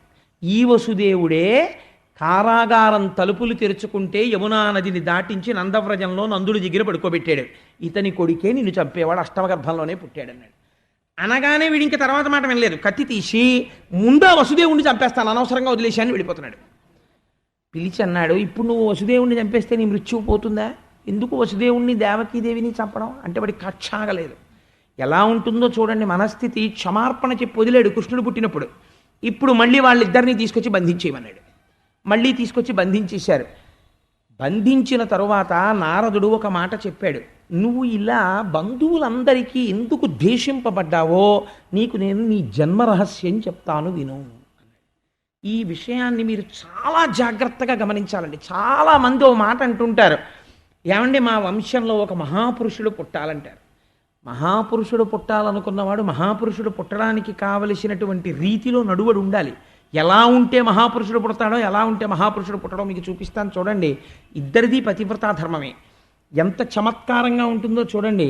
నారదుడు చెప్తున్నాడు ఈ రహస్యాన్ని కంసుడితోటి. నీవారు నీకు శత్రువులు, ఎందుకో చెప్తాను చూడన్నాడు. నీ తల్లి మహాపతివ్రత. ఆమె ఒకనాటి సాయంకాలం పుష్పవాటిక యందు విహరిస్తోంది. ఆవిడికి భర్తృ సమాగమ కాంక్ష కలిగింది. ద్రమిళుడనబడేటటువంటి ఒక గంధర్వుడు ఇతరుల యొక్క మనస్సులు కనిపెట్టగలిగిన వాడు అదృశ్య రూపంలో తిరుగుతున్నాడు. ఆ సమయంలో వాడికి ఇతరుల మనస్సు తెలుసు. నీ తల్లి యొక్క మనస్సుని గ్రహించాడు. ఉగ్రసేనుడి యొక్క రూపంలో వచ్చాడు. ఆవిడికి అనుమానం వచ్చింది, నా భర్త కాడేమో అని. అనుమానం వచ్చిన ఉత్తర క్షణం వాడు తన నిజస్వరూపంతో నిలబడ్డాడు. నిలబడితే ఆవిడ ఆగ్రహించింది. వాడన్నాడు, ఇది అలోమ సంపర్కము. ఎందుచేత అంటే ఈ అనులోమ విధానంలో నేను గంధర్వుణ్ణి, నువ్వు మనుష్యకాంతవి. గంధర్వులు మనుష్యకాంతలతో సుఖం అనుభవించవచ్చు. దానివల్ల ఉత్తేజము, చాలా తేజస్సు కలిగినటువంటి కుమారుడు జన్మిస్తాడు. నీకు నేను ఒక గొప్ప వరం ఇస్తున్నాను. ఎటువంటి గొప్పవాడంటే, ఎంత పరాక్రమవంతుడంటే, ఎంత బుద్ధి కలిగిన వాడంటే అంటున్నాడు. ఆవిడంది, పరమ దుర్మార్గుడా, నా మనస్సులో భర్తృ సమాగమ కాంక్ష తెలుసుకుని నా భర్త రూపంలో వచ్చి నా పాతివ్రత్యం చెడలేదని నాకు కొడుకునిస్తావా? నువ్వు ఎన్ని మాటలు చెప్పినా 1000 మంది సుపుత్రులు కలిగిన కన్నా స్త్రీకి శీలమే గొప్ప. నీవు ఇటువంటి దుర్మార్గమైన పని చేశావు కనుక అని అంటోంది ఆవిడ. వాడికి భయం వేసింది. నన్ను శపిస్తుందేమో అని వాడు గజగజలాడుతూ నిలబడ్డాడు. నీ వలన నాకు కొడుకు పుట్టబోతున్నటువంటి కొడుకు దుర్మార్గుడుగుగాక, ఋషులను ఉద్దేశించుగాక, పరమ కిరాతకుడుగుగాక, 10 కాలముల పాటు రాక్షసుడిగా చెప్పుకొనెదరుగాక అంది. వీడిప్పుడు నేను కూడా శపిస్తేనే ఆవిడ సంతోషపడుతుందని తన వారి చేత తాను ద్వేషింపబడుగాక అని వాడు వెళ్ళిపోయాడు. అందుకని నువ్వు నీ వారి చేత నువ్వు ద్వేషింపబడతావు. మీ అమ్మ నువ్వు పుట్టగానే వరమిస్తుంటే శపించింది. ద్రవిణుడు కూడా శపించాడు. అందుకే నీ బతుకు ఇలా అయిపోయింది. నీ వారన్న వారందరూ నిన్ను చంపేవాళ్లే అన్నారు. అనగానే వాడు బంధువులు లిస్టు రాసుకున్నాడు. రాసుకుని వీళ్ళందరినీ తెచ్చి కారాగారంలో బారాయన్నాడు. ఒరే వీళ్ళందరూ నన్ను చంపేవాళ్లే, నేను వీళ్ళని చంపేస్తానన్నాడు. అని అక్రూరుణ్ణి పిలిచాడు. పిలిచి ఒక మాట చెప్పాడు. అక్రూరా, నీకు తెలుసు నేను బ్రతకాలనుకుంటున్నాను, కృష్ణుడు చంపాలనుకుంటున్నాడు. అందుకని నువ్వు వెంటనే బయలుదేరి బృందావనానికి వెళ్ళి ఆ కృష్ణుణ్ణి తీసుకురా. ఏమని చెప్తావంటే, నీ మేనమామయ్య అయినటువంటి కంసుడు ధనుర్యాగం చేస్తున్నాడు, ఆ ధనుర్యాగం చూడడానికి నువ్వు బయలుదేరి రావలసినది అని ఆహ్వానించి తీసుకురా. ధనుర్యాగం మిషపెట్టి ఆ పిల్లవాడు మధురానగరంలోకి వచ్చిన తరువాత ఏదో రకంగా చంపేస్తాను. కువలయాపీడము అనబడేటటువంటి ఏనుగుంది మన దగ్గర, ఆ ఏనుగుతో తొక్కించేస్తాను.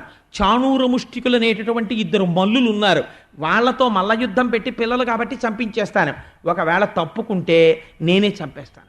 కాబట్టి బెంగలేదు, ఎలాగైనా సరే మామయ్య పిలుస్తున్నాడని తీసుకురా అన్నాడు. ఈ అక్రూరుడు బయలుదేరడానికి ఒప్పుకున్నాడు. వెళ్ళి నేను తీసుకొస్తాను బలరామకృష్ణులు అన్నాడు. అని ఆయన ఏమన్నాడో తెలుసా అండి? శూరులు తొల్లియే విభిని శోభిత పాదనక ప్రభావళించేరి భవాంధకారముల చిక్కక ఉందురు అటిదేవునిన్ వైరముతోడనైన గెలువన్ నన్ను పంపి శుభంబు చేసి నిష్కారణమైన ప్రేమ ఇదే కంసుని పోలు సఖుండు కల్గునే అన్నాడు ఆయన.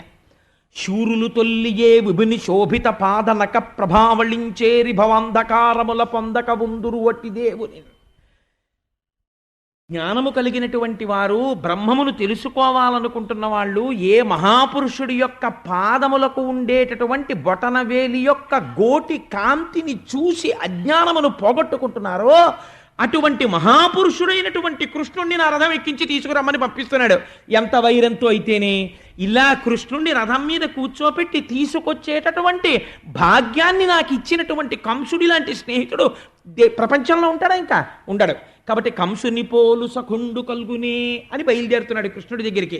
ఇక్కడ మనకు అనుమానం వస్తుంది, మరి అక్రూరుడు ఇంత భక్తి కలిగిన వాడైతే ఇంత భక్తి కృష్ణుడి మీద ఎలా వచ్చింది మధురానగరంలో ఉంటూ కంసుడి రాజ్యంలో? దీనికి ఒక మాట. ఈ అక్రూరుడి యొక్క తల్లిదండ్రుల పేర్లు చాలా గమ్మత్తుగా ఉంటాయి. శ్వఫల్కుడు, గాంధిని వాళ్ళ పేర్లు. గాంధినికి తండ్రి గారు ఉండేవారు. ఆ తండ్రి గారికి ఒక కోరిక, తన పిల్లల కడుపున ఒక మహాపురుషుడు జన్మించాలని. ఆయన ఒక వ్రతం పూనాడు. ఏం వ్రతమో తెలుసా అండి? 365 రోజులు ప్రతిరోజు నేను ఒక ఆవుని దానం చేస్తాను అని 365 రోజులు మాతామహుడు దానం చేశాడు. ఆడపిల్ల తండ్రి ప్రతిరోజు ఒక ఆవు చొప్పున సంవత్సరం పాటు దానం చేశాడు. దానం చేస్తే ఆ దానం చేసినటువంటి ఫలితము చేత ఆయన కుమార్తె అయిన గాంధినికి అక్రూరుడు జన్మించాడు. ఈ అక్రూరుడు జన్మతః కృష్ణ భక్తి విశేషముగా కలిగినటువంటి వాడు.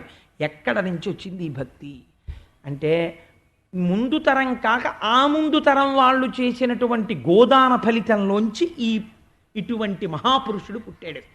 నీ వంశము. అందుకే ఒక మాట చెప్తారు, 3 తరాల వరకు శరీరం వదిలిపెట్టిన తర్వాత పితృలోకంలో అట్టే పెడతారు. ఓన్లీ నీకొక్క ఛాన్స్ ఇస్తాం. ఒకవేళ నీ కొడుకు కానీ, నీ మనవడు కానీ, నీ మునిమనవడు కానీ, అందుకే తద్దినం పెడితే పితామహ ప్రపితామహ, తండ్రి తాత ముత్తాత చెప్తారు ప్రవర. ఈ ముగ్గురిని చెప్తారు. ఈ 3 తరాల వరకు మునిమనవడి వరకు పితృలోకంలో ఉంచుతారు. ఈ 3 తరాల్లోనూ కూడా ఎవ్వడూ పుణ్యాత్ముడు లేడనుకోండి, వాళ్ళని ఇంకా మళ్ళీ పునర్జన్మకి తోషవదల పారేస్తారు నరకంలోంచి. కాబట్టి అక్రూరుడు లాంటి మహాపురుషుడు పుట్టి ఆ వంశం తరిస్తోంది. పుట్టుక చేత ఇంత భక్తి ఎక్కడొచ్చింది? చేసిన పుణ్యంలోంచి వచ్చింది. కాబట్టి ప్రయత్నపూర్వకంగా మనిషి ఏం చెయ్యాలి? పుణ్యాన్ని చేసి తీరాలి. చేస్తే ఉద్ధరించగలిగినటువంటి మహాపురుషులు ఆ వంశంలో జన్మిస్తారు అని మనకి అక్రూరుడి యొక్క జీవితం తెలియచేస్తుంది. ఈ అక్రూరుడు ఆ బృందావనానికి వెళ్ళి బలరామకృష్ణుల్ని తీసుకురావడం కోసమని బయలుదేరి వెడుతున్నాడు. బృందావనం దగ్గరికి చేరుకున్నాడు. మనసులో పొంగిపోతున్నాడు. నేను బృందావనం వెడుతున్నాను. ఆ బృందావనంలో ఆ యమునా నది మించి చల్లటి గాలి వస్తుంటుంది. బోలెడన్ని ఆవులు దూడలు వీటన్నింటినీ తోలుకుంటూ ఏమీ తెలియనటువంటి అమాయకుళ్ళ పరబ్రహ్మమైనటువంటి శ్రీకృష్ణ భగవానుడు బలరాముడితో కలిసి ఆవుల్ని తోలుకుంటూ ఇంటికి వస్తుంటాడు. ఆ ఆవుల యొక్క డెక్కల మించి పైకి రేగినటువంటి గోధూళి ఆయన శిరస్సు మీద లలాటం మీద అంటుకుంటుంది. ఆయనకి చిన్న స్వేదం పుడుతుంది. ఆ చెమట ఇలా తీసి ఇలా వేస్తూ నడిచి వెడుతూ ఉంటాడు. ఆయన పదఘట్టన చేత భూమి పవిత్రమై పరవశించిపోతుంటుంది. ఆ చిన్ని కృష్ణుడి దగ్గరికి నేను వెళ్ళబోతున్నాను. వెళ్ళి ఆ కృష్ణుడి దగ్గర కూర్చుంటాను. కృష్ణ అని మాట్లాడతాను. ఆయన వంక అంగాంగముల యందు నేను చూస్తాను. ఆయనకి సాధు పురుషులంటే ఇష్టం. అక్రూరా బాగున్నావా అన్న భుజం మీద చెయ్యి వేస్తాడు. అన్నం తిను అంటాడు. నన్ను కూర్చోపెడతాడు. అయితే నన్ను రమ్మంటావా మధురా, నేను వస్తానంటాడు. నేను సారథ్యం చేస్తాను. నా వెనకాతల కూర్చుంటాడు. లోకాలన్నిటినీ నడిపేవాడు నా వెనకనుంటాడు. నేను బండి నడుపుతాను. ఏమి నా అదృష్టం అని పొంగిపోతూ రథం తోలుకుంటూ వెళ్ళిపోతున్నాడు. అందుకే నమస్కారానికి అక్రూరుణ్ణి చెప్తారు. వందనం అన్నదానికి అక్రూరుడు భక్తి. ఇలా వెళ్ళిపోతూ ఒక్కసారి కిందకి చూశాడు, భూమి మీదకి.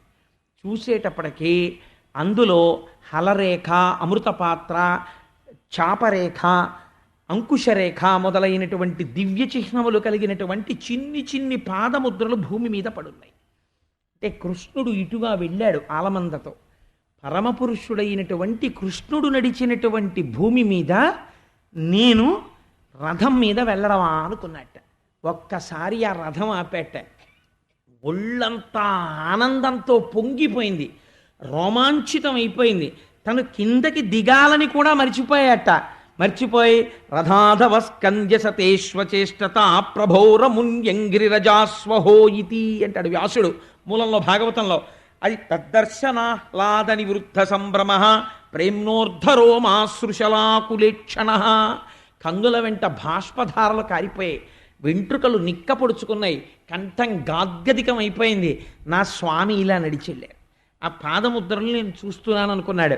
స్వర్ణ దండము కర్ర రథంలోంచి కింద పడిపోతే ఎలా పడిపోతుందో అలా కింద పడిపోయి ఓహోహో నా స్వామి నడిచిన చోట నేను కింద పడ్డాననుకున్నాడు. దొల్లేశాడు. ప్రభోరమున్యంగ్రిరజాస్వహో ఇతి. ఆ ధూళంతా ఒంటి మీద పోసేసుకుని పొంగిపోతూ బృందావనంలో నందుడు ఉండేటటువంటి ఇంటి దగ్గరికి వెళ్ళాడు.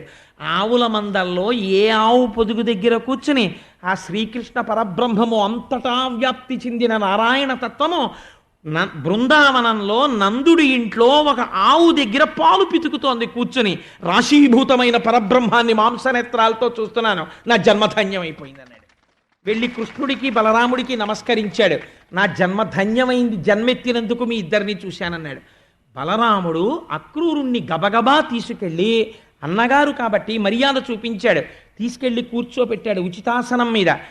కాళ్ళు కడిగాడు, చల్లుకున్నాడు, అర్ఘ్యం ఇచ్చాడు, పాద్యం ఇచ్చాడు, మంచి భోజనం పెట్టాడు, మధుపర్కం ఇచ్చాడు, ఒక గోవుని దానం చేశాడు. దానం చేసి తాంబూలం ఇచ్చాడు, పక్కన కూర్చున్నాడు. బలరామకృష్ణులు ఇద్దరూ కూర్చున్నారు. భక్తికి ఈశ్వరుడు ఎంత వశుడవుతాడో చూడండి. అయి అక్రూరా, మధురలో అందరూ కుశలమా అని అడగబుద్ధి వెయ్యట్లేదు. ఎందుకనంటే ప్రభువు ధూర్తుడైన చోట క్షేమం ఎక్కడుంటుంది? కంసుడు పరిపాలిస్తుండగా మధురలో క్షేమంగా ఎలా ఉంటారు? మా తల్లిదండ్రులైనటువంటి దేవకీ వసుదేవుల్ని మళ్ళీ ఖైదు చేశాడు. మా అమ్మ దేవకీదేవిని చంపబోయాడు. ధూర్తతనంతో ప్రవర్తిస్తున్నాడు. నువ్వు మహానుభావుడివి. నీ పుట్టుకకి హేతు అయినటువంటి 100 గోవుల దానము చేత పుట్టినటువంటి 365 గోవుల దానము వలన పుట్టినవాడివి. మహానుభావ అక్రూరా, ఏ పని మీద మీరు ఇంత కష్టపడి ఇంత దూరం వచ్చారు నాకు చెప్పవలసింది అన్నాడు. అక్రూరుడు అన్నాడు, మహానుభావ, మీకు తెలియని విషయం కాదు. ధనుర్యాగము అనేటటువంటి మిషతో మల్ల యుద్ధాలని ఏర్పాటు చేశాడు కంసుడు. ఆ ధనుర్యాగం మిషతో మేనల్లుళ్ళు కాబట్టి మిమ్మల్ని ఆహ్వానిస్తున్నాడు. కానీ ఆంతరమునందు కోర్కె వేరు. మీ ఇద్దరిని చంపడం కోసమని పిలుస్తున్నాడు మధుర. దానికి నన్ను నియోగించాడు. మీ శక్తి సామర్థ్యములు నాకు తెలుసు. మీరు దీపముల వంటి వారు. మీ మీద పడిన మిడతలు కాలిపోతాయి. కాబట్టి ఈ రీతిగానైనా మిమ్మల్ని సేవించుకుందామని నేను వచ్చాను అన్నాడు. అంటే వెంటనే అక్కడ ఉన్న పెద్దల్ని పిలిచి కృష్ణ పరమాత్మ అన్నారు, మీ అందరూ కూడా పాలు వెన్న మొదలైనటువంటి భాండములను సిద్ధం చెయ్యండి. రేపటి రోజు ఉదయం నేను బలరాముడు కలిసి అక్రూరుడితో మధురా నగరానికి వెడుతున్నాం. వెళ్ళి కంసమామ అక్కడ మమ్మల్ని యాగానికి పిలిచాడు, ధనుర్యాగానికి వెడుతున్నాం అన్నారు. అనేసరికి ఈ వార్త గొప్ప మంది బృందావనంలో రాత్రంతా ఏడ్చిన వారు ఎవరో తెలుసా అండి? కృష్ణుణ్ణి చూడకపోతే ఒక నిమిషం జీవితం గడపలేనటువంటి వారు గోపకాంతలు. వారంతా అనుబంధం పెంచుకున్నారు. రేపటి రోజున కృష్ణుడు మధుర వెళ్ళిపోతున్నట్ట. ఇంకా మళ్ళీ మనకి కనపడతాడా? మనం వెర్రిగొల్ల పడుచులం. మనకేం తెలుసు? అక్కడంటే మధురానగరం, కంసుడు పరిపాలిస్తున్న రాజధాని. అక్కడ అంతంత అందమైన వాళ్ళు ఉంటారు. వాళ్ళతో సుఖంగా సంతోషంగా గడుపుతాడు. ఇంకా వెనక్కి ఎందుకు వస్తాడు? మన్నెందుకు లాలిస్తాడు అని వాళ్ళందరి కోపం ఎవరి మీదకి వెళ్ళిందో తెలుసా అండి? అక్రూరుడి మీదకి వెళ్ళింది. వెళ్ళి అక్రూరండని పేరు పెట్టుకొని నేడస్మన్ మనోవల్లభుం చక్రిన్ మాకట బాపి కొంచు నరుగం చర్చించి ఏతించినాడు అక్రూరండట క్రూరుడు ఈతడు నిజం అక్రూరుడౌనేని నిర్వక్రత్వంబున కృష్ణు పెట్టి తన పోవంత్రో విచారింపడే అన్నారు వాళ్ళు. వీడెక్కడి నుంచి వచ్చాడు? వీడి పేరు అక్రూరుడా? కాదు, వాడి పేరు క్రూరుడు. కాబట్టే హాయిగా కృష్ణుడు పుట్టినప్పటి నుంచి లీలలు అనుభవిస్తూ, కృష్ణుడితో ఆడుకుంటూ, ఆ కృష్ణుడితో పాడుకుంటూ, వెన్న దొంగిలిస్తుంటే, ఆవుల వెనక దూడల వెనక బలరామకృష్ణులు వెడుతుంటే, వాళ్ళతో గోపబాలురందరూ వెడుతుంటే, ఎంతమంది రాక్షసులు వచ్చినా మనకేం కృష్ణుడున్నాడని మనం సంతోషంగా ఉంటే, ఈ దుర్మార్గుడు వచ్చి కృష్ణుడిని మన దగ్గర నుంచి తీసుకెళ్ళిపోతున్నాడు. వీడు క్రూరుడు తప్ప వీడు అక్రూరుడు కాడన్నాడు. అయి కృష్ణుడి రథానికి అడ్డుపడ్డారు. దామోదర, గోవింద, కేశవ, నువ్వు వెళ్ళడానికి వీల్లేదు, మేము నిన్ను విడిచిపెట్టి ఉండలేము, ప్రాణములు లేనటువంటి శరీరముల్లా పడిపోతాను నువ్వు వెళ్ళిపోతేని. పరమాత్మ మాట్లాడలేదు వాళ్ళతోటి. పక్కకి తొలగమనండి, నా ఆజ్ఞ, నేను మధురకు బయలుదేరుతున్నానన్నాడు. పక్కకి తొలిగారు. రథం వెళ్ళిపోతోంది. పాపం అసలు యశోదాదేవి దుఃఖమునకు అంతే లేదు. ప్రతి క్షణం ఆ కృష్ణుణ్ణి తలుచుకోవడం తప్ప అసలు ఆవిడికి జీవితమే లేదు. అంత ప్రేమించినటువంటి తల్లి. అయ్యో, కృష్ణుడు మధుర వెళ్ళిపోతున్నాడు, అందులో కంసుడు దుర్మార్గుడు, చిన్ని తండ్రి, ఏ ప్రమాదం వస్తుందో అని బెంగ పెట్టుకుని ఉంది ఆవిడ. దూరంగా రథం వెళ్ళిపోయి ఆ ధూళి రేగుతుండగా పతాకం కనపడినంతసేపు ఉండి, వాళ్ళు కట్టుకున్న బట్టలన్నీ కూడా కన్నీళ్లతో తడిసి ముద్దలైపోయిన తర్వాత గోపకాంతలందరూ తిరిగి ఇళ్ళకొచ్చేసారు. ఆవిడుతుండగా అక్రూరుడు ఒక చిత్రమైన పని చేశాడు. యమునా నది కాళింది మడుగు ఒడ్డున ఆపి ఒక్కసారి స్నానం చేసి సంధ్యావందనం చేసుకొస్తాను కృష్ణ అన్నాడు. అయ్యో, చేసుకురావయ్యా అన్నారు. ఆయన నీటి దగ్గరికి వెళ్ళి ప్రణవాన్ని జపించి ఒకసారి యమునా నది వంకి ఇలా కళ్ళు విప్పి చూశాడు. యమునా నది నీటి మీద బలరామకృష్ణులు కనపడ్డారు. ఆశ్చర్యపోయాడు. ఇదేంటి రథం నుంచి దిగి నీటి మీద నిలబడ్డారు అని మళ్ళీ వెనక్కి తిరిగి చూశాడు. రథంలోనే కనపడ్డారు. రథంలో కనపడ్డారు, నీటి మీద కనపడ్డారు. చాలా ఆశ్చర్యంగా ఉంది. ఇది ఈశ్వరుని దివ్యశక్తి అనుకున్నాడు. అనుకుని యమునా నది స్నానం చేద్దామని మునక వేశాడు. మునక వేస్తే కూడా ఇవ్వని దర్శనాన్ని అక్రూరుడికి ఇచ్చాడు. ఏ దర్శనాన్ని పొందాడో తెలుసా అండి అక్రూరుడు? ఆ భోగి భోగ పర్యంక మధ్యంబున వలనొప్పు పచ్చ నివలువబాని ఆ చక్కగా పెద్ద ఆదిశేషుడు మీద పడుకున్నటువంటి పరమాత్మ మేఘమండలమున మెరుగు చందంబున ఉరమున శ్రీదేవి ఒప్పువాని అలా పడుకునుంటే నల్లటి మబ్బు ఎలా ఉంటుందో అలా ఆ ఎర్రటి చుట్టలు చుట్టుకున్న పాము మీద పడుకుంటే వక్షస్థలంలో మిరిసిపోతున్నటువంటి లక్ష్మీదేవిని పొంది ఉన్నవాణ్ణి ముసరు తేటలు నొప్ప ముఖ చతుష్కము కలబాలుడా డెడిబొడ్డు దమ్మివాని నాభికమలంలోంచి ఇలా కమలం బయటికి వస్తే ఆ తామర పువ్వులో కూర్చుని అయోమయంగా అటూ ఇటూ చూస్తూ 4 ముఖాలతో వేదాలు చెప్తున్న చతుర్ముఖ బ్రహ్మని పిల్లవాడిగా అప్పుడే కన్నటువంటి శ్రీమన్నారాయణుణ్ణి కదిలిన బాహుపద క్రమంబున రవసూపిడి నూపురములవాని ఆ అక్రూరుణ్ణి ఆశీర్వదించడానికి ఇలా చెయ్యెత్తితే ఆయన వేసుకున్నటువంటి కంకణములన్నీ గణ గణ గణ గణ ధ్వని చేస్తుండగా కాళ్ళు చేతులు కదిపినటువంటి శ్రీమన్నారాయణుణ్ణి జలజభవ సనక సనత్కుమార రుద్ర సద్విజామర శ్రేష్ఠుడైన వాని సౌందర్యఖని అయిన వాని ఒక్క పురుషుగాంచే ఆ లోపల యమునలో మునిగేటప్పటికీ సనక సనందనాది మహర్షులు అందరూ స్తోత్రం చేస్తుండగా అలవోకగా అలా పడుకున్నటువంటి శ్రీమన్నారాయణ ఆదిశేషుడి మీద పడుకున్న క్షీరసాగరమునందు పవళించినటువంటి ఆదితత్వమైనటువంటి ఆదినారాయణ దర్శనాన్ని పొందాడు అక్రూరుడు. పొంది చూసి ఆ యమునలోనే నీటిలో వంగి అద్భుతమైన స్తోత్రం చేశాడు. కృష్ణ జగదాధార సమస్త బ్రహ్మాండములు నిండినటువంటి వాడా, సప్తరజస్తమో గుణములను నీ యందు అధీనములో ఉంచుకున్నవాడా, సృష్టి స్థితి లయములను చేసేటటువంటి వాడా, బ్రహ్మాండములన్నింటినీ ఆఖరణ లయం చేసి మర్యాకు మీద పడుకుని ఏమీ తెలియని వాడిగా బొటనవేలు నోట్లో పెట్టుకున్నటువంటి వటపత్రశాయి ఈనాడు శేషుడి మీద పడుకుని నాకు ఇలా దర్శనం ఇచ్చావా తండ్రి? ఏ పుణ్యం చూసి నాకు ఇంత దర్శనం ఇచ్చావు? నేనేం సేవ చేశాను? కేవలము నిన్ను ధనుర్యాగానికి తీసుకెళ్ళడానికి నీ దగ్గరికి వచ్చాను. వెడుతున్నాను కృష్ణుడి దగ్గరికి అని పొంగిపోయానంతే. ఈ పొంగుకి నాకింత ఫలితమా, నాకింత దర్శనమా అని ఈశ్వర సౌలభ్యాన్ని స్తోత్రం చేశాడు. మనం ఒక దేవాలయానికి వెడితే ఎలా వెళ్ళాలో చూపిస్తుంది. రేపటి రోజు స్థిరవారం పెళ్లి కొడుకుని పెళ్లి కూతురుని చేస్తారు, కృష్ణ పరమాత్మని రుక్మిణీదేవిని. మన జన్మ జన్మాంతరములలో ఎప్పుడైనా వాళ్ళిద్దరూ పెళ్లి కొడుకు పెళ్లి కూతురు అవుతుంటే మనం చూసామా? ఎప్పుడూ చూడలేదు.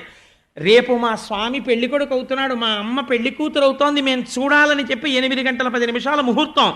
8 గంటలకి మనందరం వచ్చి హాల్లో కూర్చున్నాం అనుకోండి. రేపు ముత్తైదువులు వచ్చి కొంతమంది పసుపు దంపుతారు. దంపి అభ్యంగనం చేసి పసుపు రాసి బుగ్గ చుక్క పెట్టి అమ్మవారిని అయ్యవారిని పెళ్లి కొడుకుని పెళ్లి కూతురిని చేస్తారు.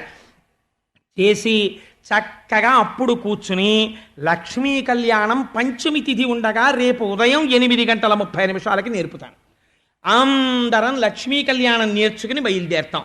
అలా నేర్చుకోవడానికి, అలా చదవడానికి, అటువంటి దివ్యమైన దృశ్యమును చూడ్డానికి ఎప్పుడు చూస్తానని పరుగు పరుగున వెళ్ళడంలో ఉంది అక్రూరుడి యొక్క భక్తి.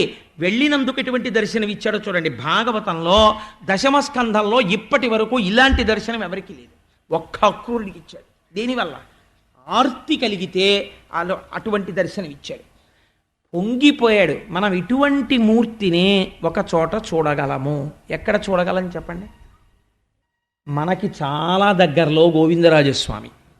గోవిందరాజస్వామి పెద్ద పాము చుట్ట మీద పడుకుని ఇలా సోల పెట్టుకు పడుకుంటే నాభికమలంలోంచి ఇలా గోడ మీద చతుర్ముఖ బ్రహ్మగారు, కాళ్ళ దగ్గర శ్రీదేవి భూదేవి మధుకైటభులదేటటువంటి రాక్షసులతో సహా ఆ పొట్ట మీద ఇలా తులసిమాలలో అడ్డంగా వేలాడదీయబడి కన్నులు మూసుకుని ఇలా పడుకుని దర్శనమిస్తాడు.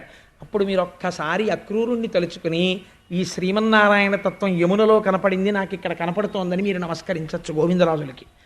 కాబట్టి అటువంటి దర్శనాన్ని పొంది అక్రూరుడు సాయంకాలం చీకటి పడుతుండగా బలరామకృష్ణులతో కలిసి మధురానగరాన్ని చేరుకున్నాడు. చేరుకుని కృష్ణుడిని ఒక మాట అడిగాడు, నువ్వు మా ఇంటికి వచ్చి ఇవాళ రాత్రికి విడిది చెయ్యవలసినది అని. కృష్ణుడు అన్నాడు, నేను ఇప్పుడు రాను. రాక్షస సంహారము పూర్తయిపోయి కంసుణ్ణి సంహరించిన తరువాత యోగ్యమైన కాలమునందొచ్చి నీ ఇంట నేను తప్పకుండా ఆతిథ్యమును స్వీకరిస్తాను అని మాట ఇచ్చి ఆ రాత్రికి ఊరి బయట పడుకున్నారు బలరామకృష్ణులు. పడుకుని మరునాడు ఉదయం మధురానగర ప్రవేశం చేశారు. బలరామకృష్ణుల్ట బృందావనంలో ఉన్నారట, ఇన్ని గొప్ప లీలలు చేశారట, పరమమోహన స్వరూపంట అని కాంతలు పురుషులు అందరూ మేడల మీద నిలబడి చూస్తున్నారు. ఎంతో ఆనందంగా బలరామకృష్ణులు నడుస్తూ ఆ మధురానగరం యొక్క రాజవీధిలో వెడుతున్నారు. కంసుడికి బట్టలు ఉతికేటటువంటి ఒక చాకలివాడు మంచి మంచి పట్టుబట్టలన్నీ ఉతికి మూటలు కట్టుకుని చక్కగా తల మీద పెట్టుకుని వెళ్ళిపోతున్నాడు. కృష్ణుడి పిలిచి అన్నాడు, ఏమోయ్ మేము నందమహారాజు గారి బిడ్డలం, మాకు కూడా ఒక్క పట్టుపంచి ఇద్దు కట్టుకుంటాం అన్నాడు. అయ్యా ఇవి కంసుడి బట్టలండి, మీకు నేను ఎలా ఇవ్వగలను, నేను చాకల్ని ఉతికేవాడిని అంతే కదా, నాకు అధికారం ఉంటుందా అంటే వేరొక రకంగా ఉండదు. అటు చాకలు అన్నాడు, ఇట్టెట్రా మనుజేంద్రచేలములు మీకియ్యంబాడియే మీరలు కట్టంబోలుదురే పెరుగుల్ నేతుల్ ఘృతంబుల్ తాగి ఇట్లాడంచనుగాక ప్రభువునకున్ తెలిసిన. ఎంత ఆగ్రహం వస్తుందో తెలుసా మా కంసమహారాజు గారికే తెలిస్తే, మీ ప్రాణములు ఉగ్గడించేస్తాడు. మీకు పెరుగులు నేతులు తాగి బాగా కొవ్వు పట్టింది, లేకపోతే ఇవేం మామూలు పంచెలు అనుకుంటున్నారా, ఇవి సాక్షాత్తుగా కంసమహారాజు గారు కట్టుకునేటటువంటి పంచెలు, ఇవి కావలసి వచ్చాయా మీకు?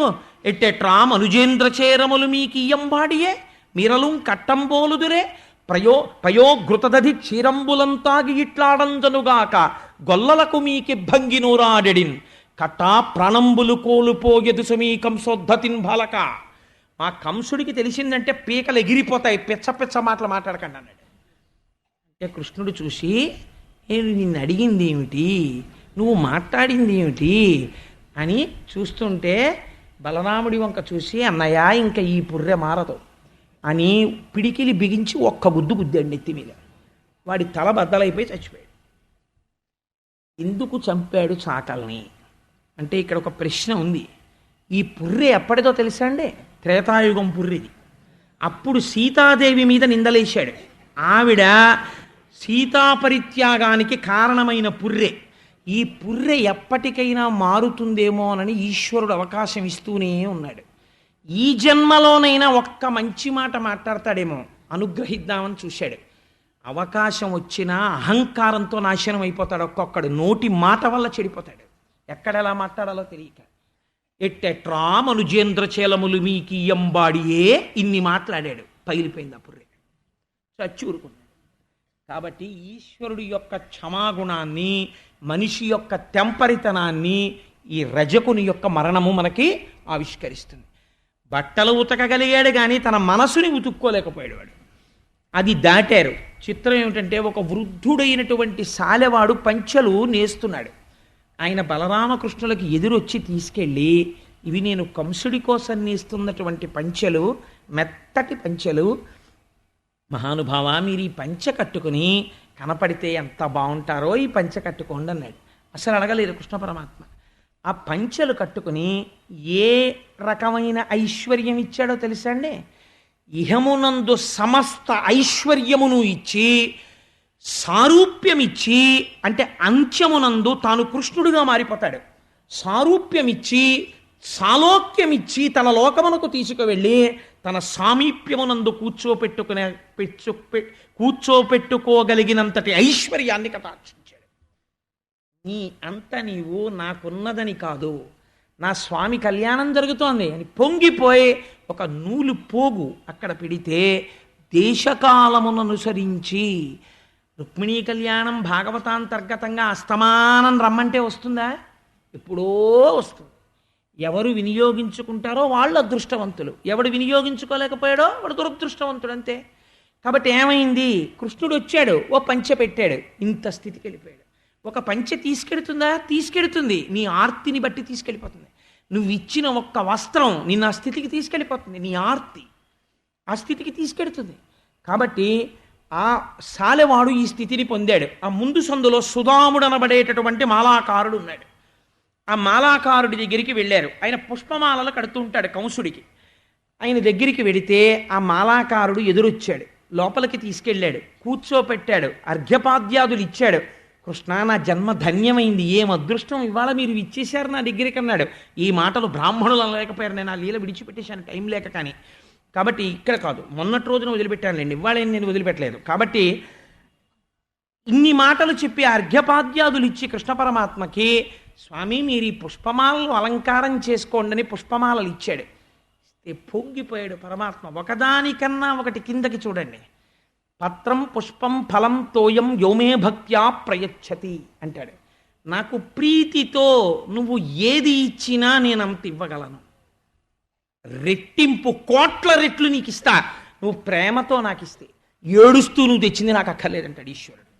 కాబట్టి ఈ పూలదండలు వేసి పొంగిపోయి నమస్కరించిన మాలాకారుణ్ణి చూసి ఈయన వరం ఇవ్వలేదు, నువ్వు అడిగి ఇచ్చేస్తానన్నాడు. నువ్వు అడుగు, నీకేం కావాలి నేను ఇచ్చేస్తానన్నాడు కృష్ణుడు.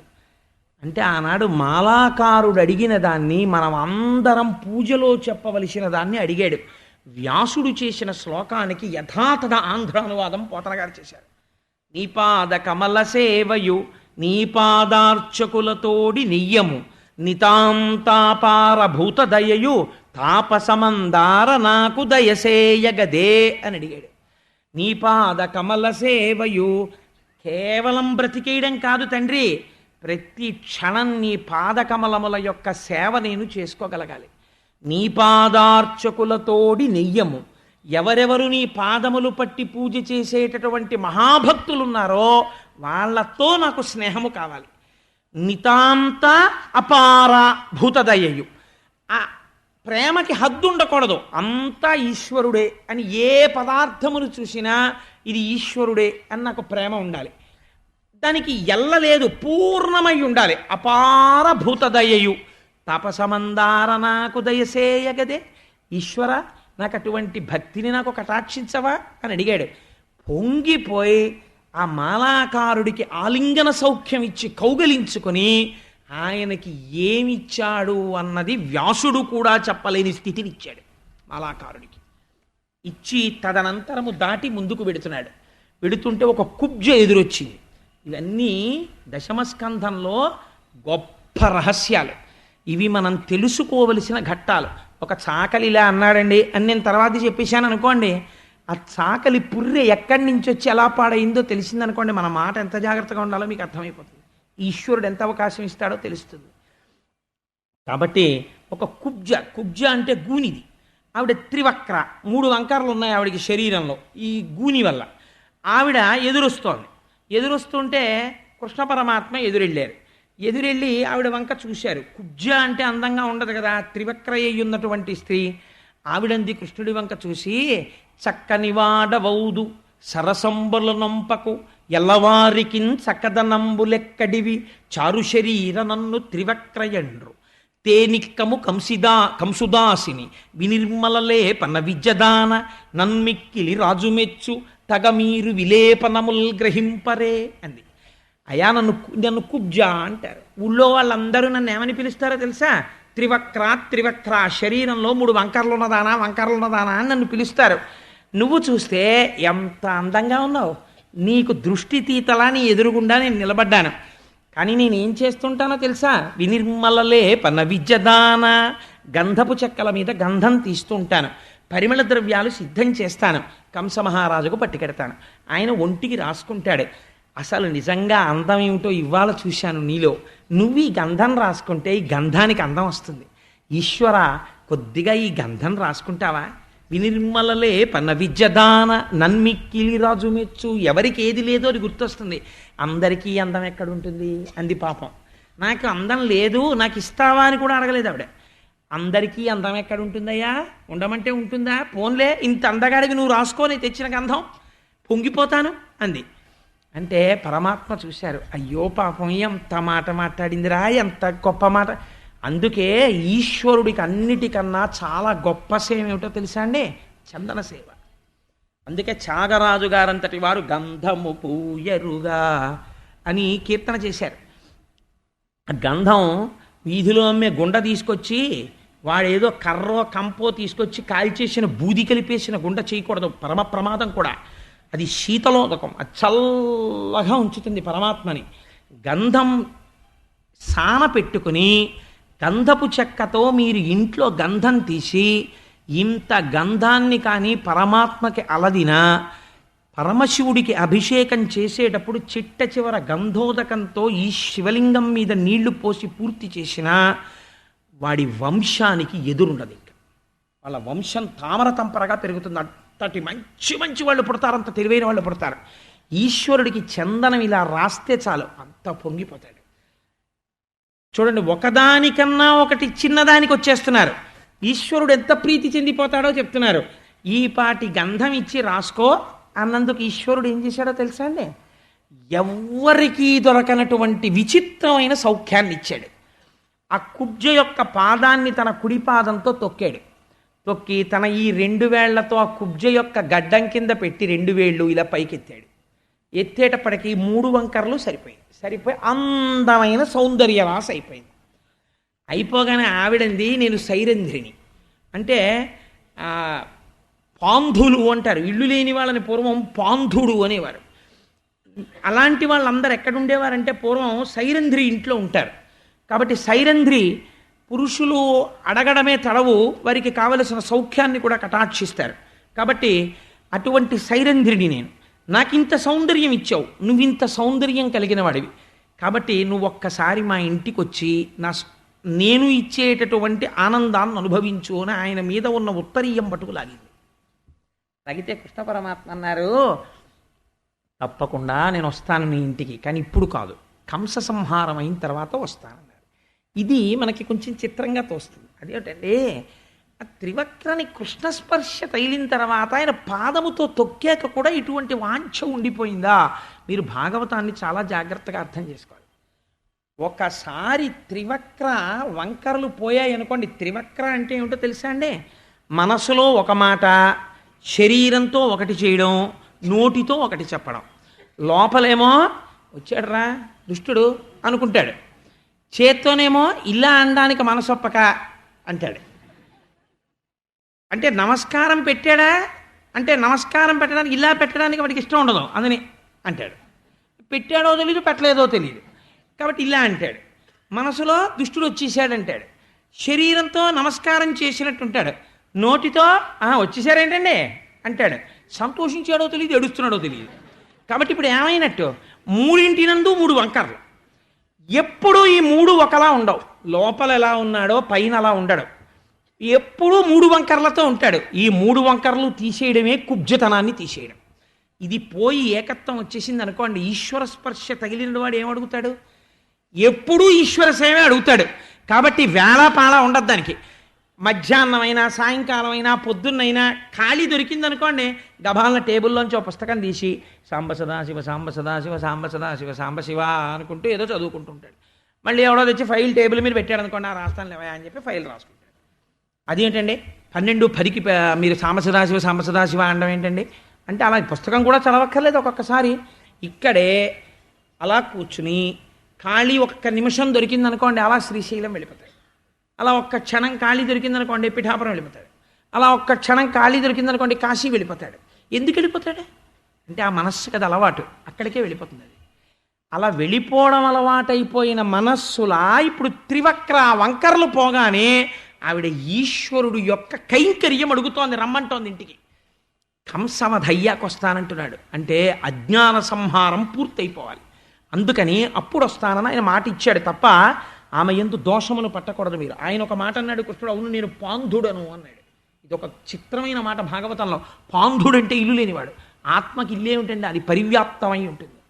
అందుకని దానికి ఇల్లు అక్కర్లేదు, కానీ అది అప్పుడప్పుడు ఇందులోకి వచ్చి కొన్నాళ్ళు ఉంటూ ఉంటుంది. అందుకని ఇందులోకి వచ్చి వెళ్ళిపోతూ ఉంటుంది, కానీ దీనికి చెందినది కాదు. దానికి చెందినది ఇది అయి ఉండొచ్చు. అందుకని ఆయన పాంధుడు, ఇల్లు లేనివాడు. కాబట్టి ఈ మాటలు చెప్పి ఇంకొంచెం ముందుకెళ్ళారు. ఎక్కడ జరుగుతోంది ధనుర్యాగం అని అడిగారు. ఒక పెద్ద ధనస్సుని నిలబెట్టారు. కృష్ణ పరమాత్మ ఆ ధనస్సు తీసుకుని సంధించారు. అది 2గా విరిగిపోయింది. ఆ ధనస్సు యొక్క 2 ముక్కల్ని బలరామకృష్ణులు చేత్తో పట్టుకుని అక్కడ ఉన్నటువంటి కంసుడి యొక్క సైన్యాన్నంతటినీ సంహారం చేశారు. సంహారం చేసి ముందుకెడుతున్నారు. పెడుతుంటే కంసుడి యొక్క గుండెలు అదిరిపోయాయి. అమ్మ బాబోయ్, వచ్చేశాడు రోయ్ కృష్ణుడు, ధనస్సు కూడా విరిచేశాడు, ఇంకా నన్ను చంపేస్తాడు అనుకున్నాడు. కువలయాపీడం అని ఒక పెద్ద ఏనుగు, ఆ ఏనుగుని తోలించాడు కృష్ణుడి మీదకి.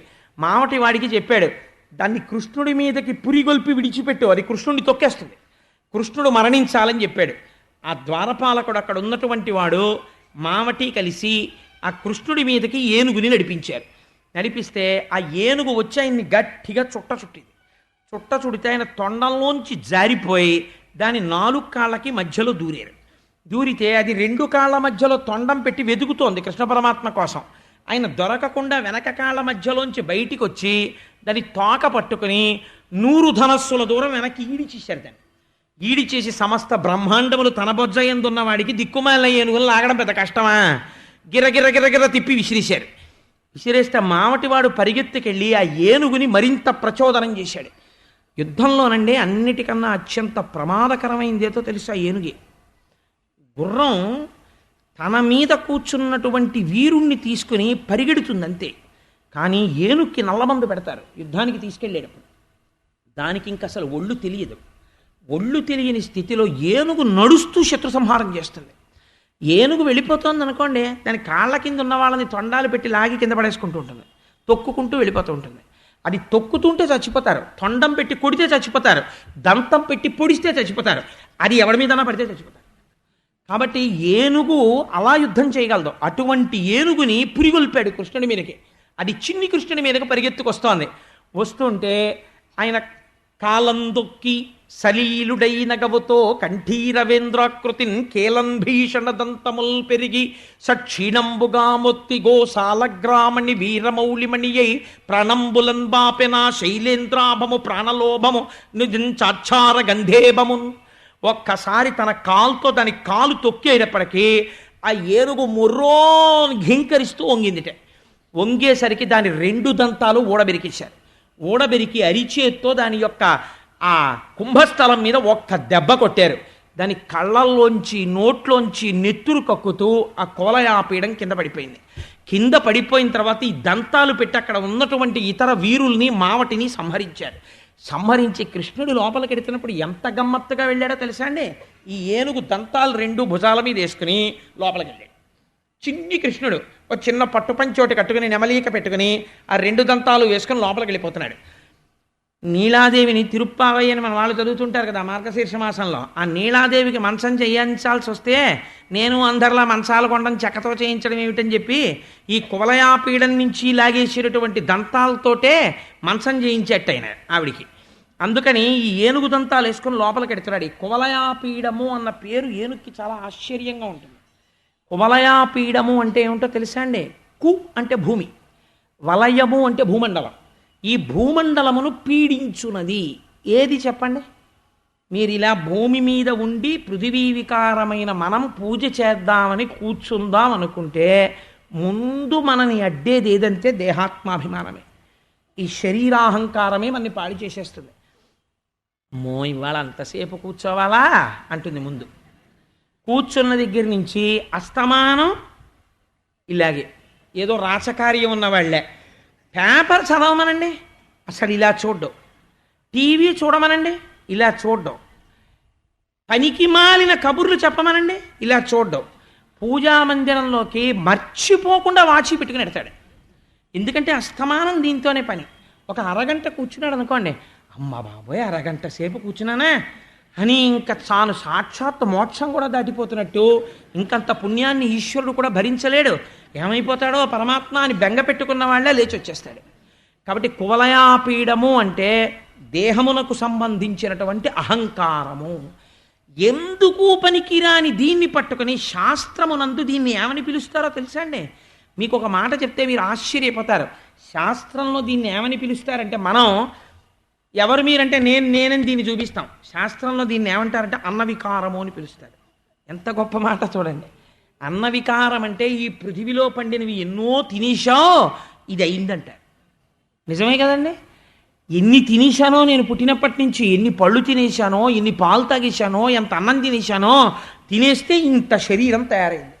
ఈ పృథివీ వికారమైనటువంటి శరీరం, అన్నవికారమైన శరీరం ఏమవుతుంది అంటే ఆశ్చర్యం ఏమిటంటే ఇందులో ఉన్నటువంటి రక్తము భూమిలోకి ఇంకిపోతుంది, ఇందులో ఉన్నటువంటి మాంసము కాలిపోతుంది, లేకపోతే పురుగులు తినేస్తాయి. నేను ఒక మాట చెప్తే మీరు భయపడతారు, నేను చెప్పచ్చో చెప్పకూడదో నాకు తెలియదు. కానీ మా అమ్మగారు శరీరం వదిలిపెట్టినప్పుడు నేను రుద్రభూమిలో కూర్చుని పూజ చేస్తుంటే ఇంతంత పురుగులు నోళ్లు కనపడేటట్టుగా బయటికి వచ్చాయి తొడల కిందకి. వస్తే నేను భయపడ్డాను, ఏమిట్రా బాబు ఇన్ని పురుగులు వచ్చేస్తున్నాయి అంటే. ఆ పూజ చేయించే ఆయనకి అలవాటు ఉన్నవాడు కదా, ఆయన అన్నాడు అవి ప్రాణం ఉన్న వాళ్ళని కొరకవండి, మామూలు శరీరం అయితే భూమిలో పెట్టిన పావు గంట తర్వాత తీసేటప్పటికి 70% తినేస్తాయి. అవి ప్రాణం ఉందని వాటికి తెలుసు, అవి అలా వచ్చి ఇలా ఇలా ఇలా ముట్టుకుంటాయి, ముట్టుకుని వీడు ఇంకా బతికున్నాడని వెళ్ళిపోతాయి, 5 నిమిషాల్లో వెళ్ళిపోతాయి భూమిలోకి, మీరు అలా కూర్చోండి అన్నాడు. అవి వెళ్ళిపోయాయి భూమిలోకి, రాలేదు. కాబట్టి ఏమైపోతుంది ఈ శరీరం అంటే పృథ్వీలో కలిసిపోతుంది. వెంట్రుకలు ఒక్కటి మాత్రం చెట్ల మొదళ్ళని పట్టుకుంటాయి వెళ్ళి. ఈ పాటి దానికి దీన్ని చూపించి ఎంత పొగరో, ఇలా చూపించడం, రెచ్చిపోతూ ఉండడం, అహంకారానికి వెళ్ళిపోవడం, లేనిపోని పాపాలు మూట కట్టుకోవడానికి దీన్ని వాడుకోవడం, ఎందుకు వచ్చిన భ్రాంతి. కాబట్టి దీన్ని ఏమని పిలిచారో చూడండి భాగవతంలో, కువలయా పీడము. జ్ఞానము లేని వాడికి ఇది ఎందుకు పనికొస్తుంది, వాణ్ణి వాడు పీడించుకోవడానికి పనికొస్తుంది, పాపం బాగా మూట కట్టుకోవడానికి. ఒక మహాపురుషుడికి ఎందుకు పనికొస్తుంది, దీంతో పుణ్యం చేయడానికి, వినయంతో నమస్కారం చేయడానికి, ఈశ్వరుణ్ణి ఆరాధించడానికి, తాను ఇక్కడ ఉన్నన్నాళ్ళు హాయిగా ఉండి సంతోషంగా గట్టెక్కేయడానికి ఇది పనికొస్తుంది. అలా కంసుడి ముందున్న ఏనుగు ఎందుకు పనికొస్తుంది, కువలయాపీడమో పాడు చేయడానికి పనికొస్తుంది, లోపల అజ్ఞానం ఉంది. కాబట్టి ఇప్పుడు ఈ కువలయాపీడాన్ని ఎవరు సంహరించాలి, కృష్ణుడు సంహరించాలి. కాబట్టి ఆయన సంహరించాడు కువలయాపీడాన్ని, దాటి లోపలికి వెళ్ళాడు. చాణూర ముష్టికులు ఉన్నారు. ఒకవేళ ఎవడైనా దేహాత్మాభిమానాన్ని దాటాడు అనుకోండి, నోర్మొయ్ దీంతో నేను పుణ్యమే చెయ్యాలి కూర్చోలాగా అన్నారు అనుకోండి, మీరు పూజ గదిలో ఇది లోపల కూర్చుంటుంది. కానీ ఇది ఏం చేస్తుందో తెలుసా అండి, ఇంకొక నాటకం మొదలెడుతుంది. ఈ లోపల నుంచి 1 కామము, 2 క్రోధము, ఇద్దరిని పుట్టిస్తుంది. ఇవాళ ఇంత పూజ చేస్తున్నాం కదా, మనం ఆఫీస్కి వెళ్ళేటప్పటికి తప్పకుండా మనకి పని అయిపోయేటట్టే చేయడే ఈశ్వరా అంటే బేరం పెట్టేయడం మొదలెట్టేస్తుంది తప్ప. ఇప్పుడు నాన్నగారి కాళ్ళు రాత్రి ఒత్తుతున్నాడు అనుకోండి, నాన్నగారు పడుకున్నప్పుడు నాన్నగారు చాలా సంతోషంగా, నాన్న రోజు నా కాళ్ళు ఒత్తకుండా పడుకోవురా, ఎంత అదృష్టం రా ఇలాంటి కొడుకో అన్నాడు అనుకోండి. అబ్బే అది కాదు నాన్నగారండి, మీరు పెద్దవారు అయిపోతున్నారు కదా, ఆస్తి ఎప్పుడు రాసేస్తారు అని అడుగుదామని పడుతున్నాను అన్నాడు అనుకోండి. ఉన్నది ఒక్కడే కొడుకు, వాడికి ఇవ్వకపోతే పడిపోతాడండి తండ్రి. అప్పుడు మర్నాడు కొడుకు కాళ్ళు పట్టడానికి వస్తున్నాడు అనుకోండి, వద్దురా కాళ్ళు నొప్పి లేవు అంటాడు. ఎందుకంటే వీడు ఇందుకు పడతాడు ఆస్తి కోసం అని అసహ్యం పుట్టేస్తుంది కొడుక్కి. తండ్రిని అడగచ్చు, తండ్రిని అడగకపోతే ఎవరిని అడుగుతారండి, నాన్నగారండి నాకు కొంచెం డబ్బులు ఇవ్వండి అని అడగచ్చు, నాన్నగారండి నాకు ఈ ఉపకారం చేయండి, నాన్నగారండి నాకు ఈ సలహా ఇవ్వండి అని అడగచ్చు. కానీ ఇంకా నాన్నగారు కనపడ్డప్పుడల్లా నాన్నగారు పెన్నట్టుకొచ్చేనా, నాన్నగారు పెన్నట్టుకొచ్చేనా అన్నారు అనుకోండి, ఎంత అసహ్యం వేస్తుంది, ఒరే నువ్వు ఎక్కడికైనా పో ఎలా అంటాడు తండ్రి. కాబట్టి ఆ స్థితి తెచ్చుకోకూడదు కొడుకు. పరమేశ్వరుడి దగ్గరికి వెళ్ళి కూడా అస్తమానం కామ్యం, కోరిక కోరిక కోరిక కోరారనుకోండి, ఈశ్వరుడు ఏం చేస్తాడు, యోగ్యత ఉంటే కొన్ని తీరుస్తాడు, కొన్ని తీర్చలేదు అనుకోండి క్రోధం, ఇంకక్కడి నుంచి నా కోరిక తీరలేదు, ఎర్రపూలు మాత్రం పూజ చేసేయాలి, ఈయనకి 2 ఒత్తులు వేసి దీపాలు ఎట్టేయాలి, బెల్లం ముక్క నైవేద్యం పెట్టాలి, లేకపోతే అది ఒప్పుకోదు, పూజ చేయంటుంది అని చేస్తూ ఉంటాడు. ఓం కేశవాయ నమః, ఓం నారాయణాయ నమః. ఎందుకు ఆ పూజ? కోపం, కామము, క్రోధము, వీళ్ళు చాణూర ముష్టికలు లోపల ఉన్నారు, వాళ్ళు మల్ల యుద్ధం చేస్తారు, పట్టుకు పడగడతారు వాళ్ళు. ఇప్పుడు బలరామకృష్ణుల్ని ప్రయోగించారు వీళ్ళ మీదకి. ఆ కంసుడు ఎంత దుర్మార్గుడో చూడండి, అజ్ఞానం ఎలా ఉంటుందో చూడండి. ముష్టికుడితో బలరాముడు, కృష్ణుడితో చాణూరుడు మల్ల యుద్ధం చేయమన్నాడు వేదిక మీద. అక్కడ ఉన్నవాళ్ళు అన్నారు, అసలు వీడు మనిషా పశువా, వాళ్ళేమో చిన్న చిన్న బాలురా, వాళ్ళు చూస్తే ఇంత భయంకరమైనటువంటి మల్లులా, జగజ్జెట్టిలా, వాళ్లతో ఈ చిన్న పిల్లలకి యుద్ధమా అని ఆశ్చర్యపోతున్నారు. పోనీ చెప్పే కదండి కామక్రోధాలు ఎలా ఉంటాయో, వాళ్ళైనా మర్యాదగా పోనీ అయ్యో పిల్లలు వాళ్ళతో మనకి యుద్ధం ఏమిటి అన్న భావన వాళ్ళకుందా. వాళ్ళన్నారు, మహిమతో ఉండంగా మధురా నగరము కాని సొంపార వైకుంఠపురము కాదు, గర్వించి ఉండంగా కంసుని సభ కాని సంసార రహితుల సభయు కాదు, ప్రకటించి వినగనా బాహునాదము కాని నారద వీణాస్వనంబు కాదు, చతురులాడంగ మల్లజన నిగ్రహము కాని రమతోడి ప్రణయ నిగ్రహము కాదు, సాగి తిరుగంగ వేదాంత విధి కాదు, మొరగిపో మునిజనముల మూల కాదు, శౌరి నామూల నీవెందుపోయేదింకా. వాడికి వచ్చినవాడు పరాత్పరుడు అని తెలిసిపోతోంది, ఇంతమందిని చంపాడు అని తెలిసిపోతోంది. అయినా వాడికి ఎంత అహంకారమో చూడండి కామక్రోధాలకి. వాడన్నాడు, ఇదేం వైకుంఠపురం అనుకుంటున్నావా, కంసుడి సభ, ఇది ఏమైనా సంసారాన్ని వదిలిపెట్టేసిన వాళ్ళ సభ అనుకుంటున్నావా, ఇదంతా గర్వించి ఉన్న వాళ్ళ సభ, ఇది ఏమైనా నారదుడు మీనేటటువంటి వీణ అనుకుంటున్నావా, కాలదండం లాంటి నా పిడిగుద్దు, ఇది ఏమైనా లక్ష్మీదేవితో పరాచకాలాడడం అనుకుంటున్నావా, నాతోటి యుద్ధం, నా భుజాల్ని నేను కొట్టినప్పుడు వచ్చే ధ్వని, పిల్లడా నాతో యుద్ధం చేస్తావా, నువ్వెక్కడికి పారిపోతావు, పారిపోవడానికి భక్తుల గుండెల్లేవు, సాగి నువ్వు నడవడానికి వేదాంత వీధి కాదు, రా నిన్ను మట్టు పెడతానన్నాడు. ఇద్దరూ కలియబడ్డారు, చాణూరుడితో కృష్ణుడు, ముష్టికుడితో బలరాముడు. బ్రహ్మాండమైన మల్ల యుద్ధం జరిగింది. గరుడు పాముల్ని పట్టుకుని ఎగరేసుకుపోయినట్టుగా ఇద్దరు వాళ్ళిద్దరిని సంహరించారు. వీళ్ళిద్దరినీ సంహరించగానే కువలయాపీడమా మరణించింది, ధనస్సా విరిచేశాడు, చాణూర ముష్టికులా మరణించారు. కంసుడి గుండె అదిరిపోయింది. ఆ సింహాసనం మీద కూర్చుని ఉన్నాడు. వెంటనే కత్తి పైకి తీసి, ఒరే ఉగ్రసేనుడు ఎక్కడున్నాడో బంధించండి, వసుదేవుణ్ణి సంహరించండి, దేవకిని సంహరించండి, ఈ గోపాల బాలుని మట్టు పెట్టండి అని ఉన్మాదంతో కేకలేస్తున్నాడు. ఒక పిచ్చి ఎక్కువైపోయిన వాడు ఆఖరికి వెర్రి పెంచుకు పెంచుకు పెంచుకు పెంచుకుపోయి ఎలా చచ్చిపోతాడో చూడండి. పోతన గారు ఎంత అద్భుతమైన పద్యం రాశారంటే, ఆ మంచాగ్రంబున నుండి రంగధరణి మధ్యంబునన్ కూలియే సంచారంబును చేలేక చిక్కి జనులు ఆశ్చర్యంబునం చూడగా పంచత్వంబును పొందియున్న కుమతున్ కంజాక్షుడిచ్చన్ వడిన్ పంచాస్యంబు గజేంద్రునిచ్చు పగిదిన్ బాహోబలోల్లాసియై. కృష్ణుడు ఒక్క దూకు దూకాడంతే ఆ సింహాసనం మీదకి, వాడి జుత్తు పట్టుకున్నాడు ఇలా కంసుడిది, అంతే వాడు పంచత్వం పొందేశాడు, చచ్చిపోయాడు. వాడు కత్తి విసరలేదు, యుద్ధం చేయలేదు, ఏమీ చేయలేదు. వాడు ఎందుకు చచ్చిపోయాడు అంటే వాడు ఎప్పటి నుంచో చచ్చిపోతున్నాడు. వాడు కృష్ణుడు వచ్చేస్తాడేమో, నన్ను చంపేస్తాడేమో, కృష్ణుడు వస్తాడేమో చంపేస్తాడేమో, ఇదే భయం. నిజంగా కృష్ణుడు గుండెల మీద కూర్చునేటప్పటికీ ఇంకా నా మహా యుద్ధం అంటే అయిపోయింది అనుకున్నాడు, అయిపోయాడు అంతే. పంచత్వంబును, పోతన గారు ఎంత గొప్ప మాట వాడేశారో చూడండి. వాడు చచ్చిపోయడం లేదు, పంచత్వంబును, వాడి పృథివీలోకి, జలం జలంలోకి, ఆకాశం ఆకాశంలోకి, అగ్ని అగ్నిలోకి వెళ్ళిపోయారా అన్నాడు అంతే. పంచత్వంబును పొందియున్న కుమతున్ కంజాక్షుడిచ్చన్ వడిన్. ఆ కృష్ణుడు ఆ కంసుణ్ణి పట్టుకుని సింహం ఏనుగుని ఎలా ఎత్తుకుపోతుందో అలా కిందకి ఈడ్చుకొచ్చి గిరగిర గిరగిర తిప్పి ఆ శరీరాన్ని సభామధ్యంలో పారేశారు. తదనంతరం ఉగ్రసేనుడికి పట్టాభిషేకం చేసి దేవకీ వసుదేవుల్ని విడుదల చేసి యజ్ఞోపవీతాలు వేసుకుని ఉపనయన సంస్కారం పొందారు. పాపం అక్కడెక్కడో ఉండిపోయారు.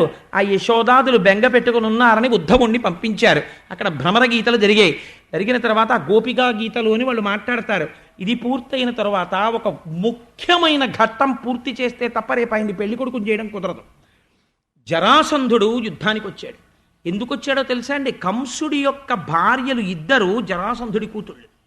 వీళ్ళు వెళ్ళి జరాసంధుడికి మొరబెట్టుకున్నారు, మాకు వైధవ్యం వచ్చింది, కృష్ణుడు సంహరించాడు మా భర్తని. జరాసంధుడికి కోపం వచ్చి అక్షౌహిణీల సైన్యాన్ని తీసుకుని కృష్ణుడి మీదకి యుద్ధానికి వచ్చాడు. కృష్ణుడు అనుకున్నట్ట, నా అవతారం దేనికి వచ్చింది? రాక్షస సంహారానికి కదా, భూభారాన్ని తగ్గించడానికి కదా. నేను వెతుక్కుంటూ వెళ్ళి ప్రతి చెడ్డవాణ్ణి నేను ఎక్కడ చంపుతాను? వీడిని చంపకుండా వదిలేసి వీడు తెచ్చిన వాళ్ళని చంపేస్తుంటే వీడు మళ్ళీ వెళ్ళి పోగేస్తుంటాడు చెడ్డవాళ్ళని. ఎందుకంటే అలాంటి వాడు కనుక అలాంటి వాళ్ళేగా చేరుతారు. Birds of same feather flock together. వీడు వెళ్ళి మళ్ళీ చేరుస్తాడు, చేర్చి మళ్ళీ వస్తుంటాడు, మళ్ళీ వీడిని వదులుతుండడం, వాళ్ళని చంపుతుండడం, మళ్ళీ వీడు వెళ్ళిపోతుంటాడు, మళ్ళీ తీసుకొస్తుంటాడు, మళ్ళీ చంపుతుండడం. ఇలా 17 మాటలు వచ్చాడు వాడు. 17 మాటలు అక్షౌహిణీల సైన్యాన్ని కృష్ణుడు చంపాడు.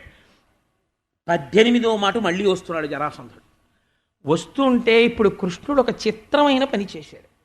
ఆయన 18వసారి జరాసంధుడు యుద్ధానికి వస్తున్నప్పుడు తన యొక్క పట్టణమైన మధురానగరాన్ని ముట్టడిస్తే అమాయకులైన గోపాలబాలురు మరణిస్తారని సముద్రాన్ని చోటడిగాడు. నాకు సముద్రంలో ఇంత చోటిస్తే జలదుర్గం కట్టుకుంటాను అని సముద్రుడు చోటిచ్చాడు. ఆనాడు విశ్వకర్మని అడిగి ద్వారకానగర నిర్మాణం సముద్ర గర్భంలో చేశాడు. ఆనాడు కట్టిన ద్వారక పరమ సత్యం అనడానికి ఈ మధ్య బయటపడినటువంటి అవశేషాలే గుర్తు. ఆ ద్వారకా నగరానికి తన మాయాశక్తితో ఎవరికీ ప్రమాదం రాకుండా, ఎవరికీ తెలియకుండా అందరినీ ద్వారకకి చేర్చేశాడు. తాను బలరాముడు మాత్రమే మధురలో ఉన్నారు. ఈలోగా నారదుడు బయలుదేరి కాలయవనుడని ఒక ఆయన పెద్ద జడోటు వేసుకుంటాడు, నల్లగా ఉంటాడు. ఆయనకు ఒక వరం ఉంది, యాదవులు ఎవ్వరూ కూడా ఆయన్ని చంపలేరు. ఆయన దగ్గరికి వెళ్ళి నారదుడు ఒక మాట చెప్పాడు, నువ్వు అందరి మీదకి యుద్ధానికి ఎడుతుంటావు కదా, అసలు నిన్ను చంపగలిగిన వాడు, నీతో యుద్ధం చేయగలిగిన వాడు వాడు ఉన్నాడు. పిల్లాళ్లే ఉంటాడు, నల్లని మబ్బులా ఉంటాడు, శ్రీవత్సం అనే పుట్టుమచ్చ చోటు ఉంటుంది, కౌస్తుభ వజ్రం పెట్టుకుంటాడు, తుమ్మెదలు మూగుతున్నటువంటి వనమాల వేసుకుంటాడు, కాళ్ళకి చక్కటి పారాణి పెట్టుకుంటాడు, మెరిసిపోతుంటాడు, చేతిలో వేణువు పట్టుకుంటుంటాడు. కృష్ణుడు అంటారు, మధురలో ఉన్నారు, వెళ్ళి యుద్ధం చేయి అన్నాడు.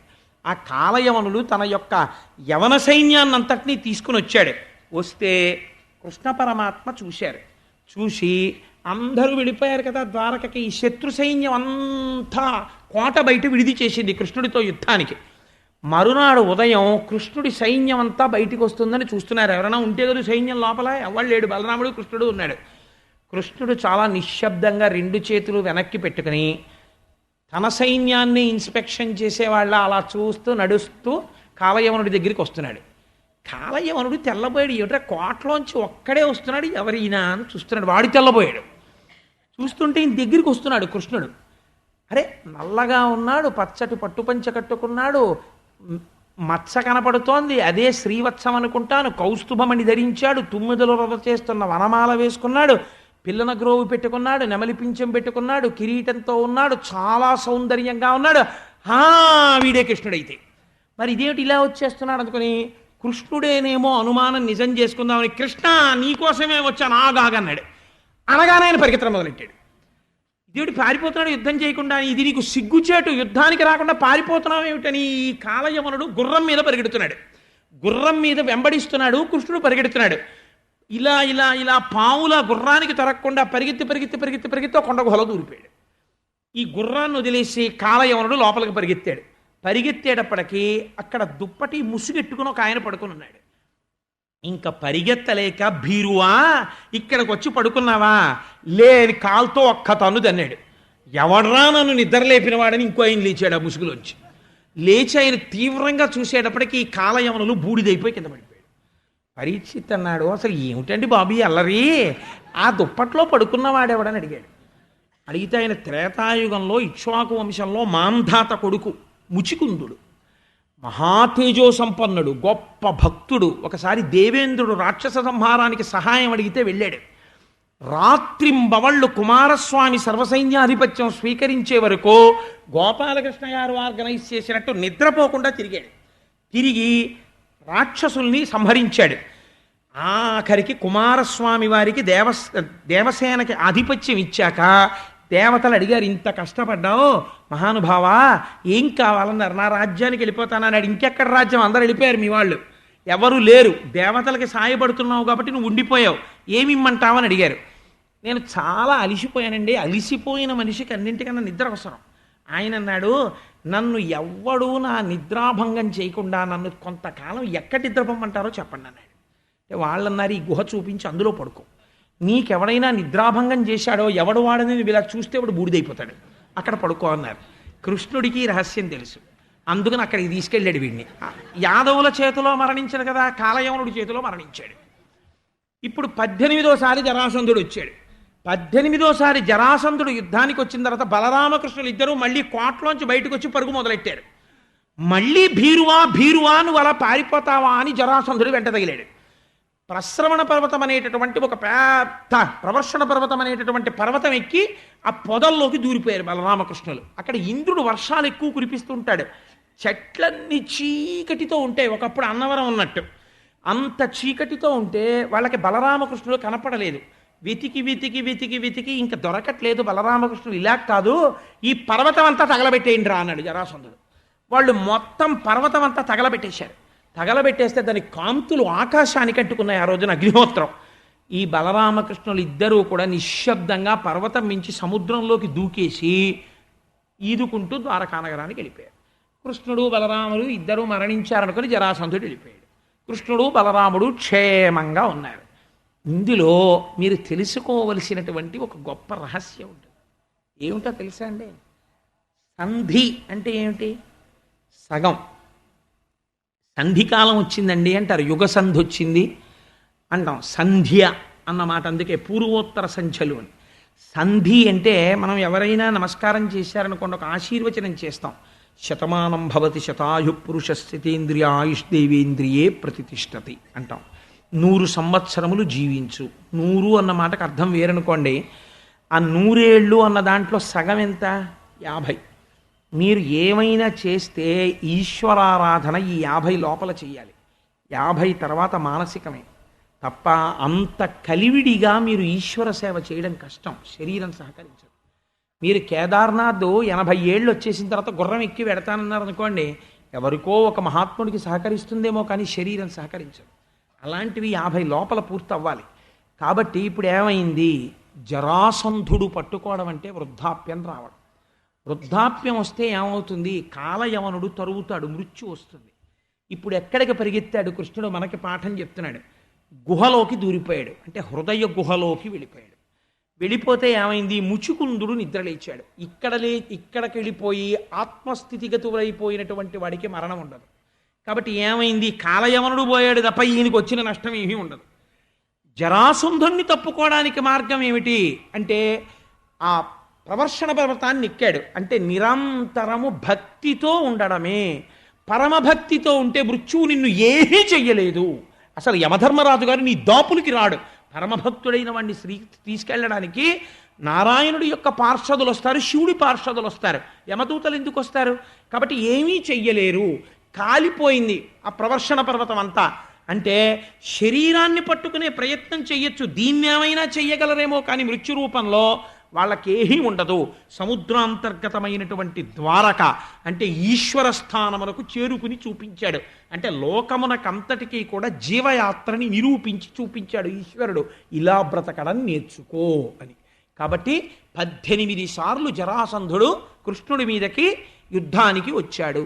దీని తర్వాత రుక్మిణీ కళ్యాణ ఘట్టం ప్రారంభమవుతుంది. ఎందుకంటే ఇప్పుడు మంచి యవ్వనంలో ఉన్నాడు, పెరిగి పెద్దవాడయ్యాడు అమ్మయ్య ఇన్నాళ్ళకి. ఇప్పుడు కృష్ణుడికి పెళ్లి జరగాలి. రుక్మిణీదేవి వింది. ఇప్పుడు ఇంకా కృష్ణుడికి లేఖ పంపిస్తుంది. రుక్మిణీ కళ్యాణ ఘట్టం ప్రారంభమవుతుంది. మీకు ఒక గొప్ప రహస్యం చెప్పనండి. భాగవతంలో దశమస్కంధం ఆయువు పట్టు. మళ్ళీ ఈ దశమస్కంధాన్ని 2గా చెప్తారు. పూర్వోత్తర భాగములు అంటారు. పూర్వ భాగాన్ని ఎక్కడ పూర్తి చేస్తారో తెలుసా అండి? రుక్మిణీ కళ్యాణం దగ్గర పూర్తి చేస్తారు. అందుకే భాగవతంలో రుక్మిణీ కళ్యాణం విన్నంత మాత్రం చేత, చేసినందువల్ల, చూసినందువల్ల, విన్నందువల్ల, చదివినందువల్ల ఇంకా దాని ఫలితం చెప్పడానికి నాకు వాక్కులు చాలు. కాబట్టి నేను చెప్పకుండా ఉండడం మంచిది. అంత సర్వోత్కృష్టమైన రుక్మిణీ కళ్యాణ ఘట్టాన్ని రేపటి రోజున ఆవిష్కరిస్తాను. రేపు పొద్దున్న పెళ్లి కొడుకుని పెళ్లి కూతుర్ని చేస్తారు. చక్కగా తోరణాలు కడతారు, విఘ్నేశ్వరుడి బియ్యం మీదు కడతారు. రేపు సాయంకాలం మనందరం పెళ్లివారం చక్కగాను మీ అందరికీ లోపలికి వస్తున్నప్పుడే శుభలేఖలు ఇస్తారు. పసుపు పెట్టి కుంకం పెట్టమ్మా రుక్మిణీ కళ్యాణానికి రెండమ్మా అని పిలుస్తారు. చక్కగా మీరు ఆ శుభలేఖలు పట్టుకుని రుక్మిణీ కళ్యాణం వింటారు. ఆదివారం నాడు సాయంకాలం మన జన్మజన్మాంతర సుకృతం హాయిగా రుక్మిణీ కళ్యాణాన్ని కన్నులతో జుర్రుకుని తాగేస్తాం. అటువంటి సంఘటన ఆదివారం నాడు సాయంకాలం జరుగుతుంది. కాబట్టి ఇప్పుడు మనం ఒక్కసారి గోవిందనామాలు చెప్పుకుని బయలుదేరుతాం. గోవిందా హరి గోవిందా, తులసీవనమల గోవింద గోవింద హరి గోవింద, గోకులనందన గోవింద, తిరుమలవాస గోవింద గోవింద హరి గోవింద, గోకులనందన గోవింద, శేషసాయివి గోవింద గోవింద హరి గోవింద, గోకులనందన గోవింద, విరోధిమర్దన గోవింద గోవింద హరి గోవింద, గోకులనందన గోవింద, లక్ష్మీవల్లభ గోవింద కస్తూరి తిలక గోవింద గజరాజరక్షక గోవింద బిల్వపత్రార్చిత గోవింద వైజయంతిమాల గోవింద శరణాగత వత్సల గోవింద ఆపద్బాంధవ గోవింద అనాథరక్షక గోవింద సీతానాయక గోవింద శ్రీనివాస గోవింద శ్రీ వెంకటేశ గోవింద. సర్వం శ్రీ ఉమామహేశ్వర పరబ్రహ్మార్పణమస్తు. స్వస్తి. మీ అందరి భక్తి పండిందనడానికి గుర్తేమిటో తెలుసా అండి? కంసవధ, రుక్మిణీ కళ్యాణానికి ముందు రాసలీల రోజున ఆకాశంలోంచి 4 చినుకులు పడ్డమే.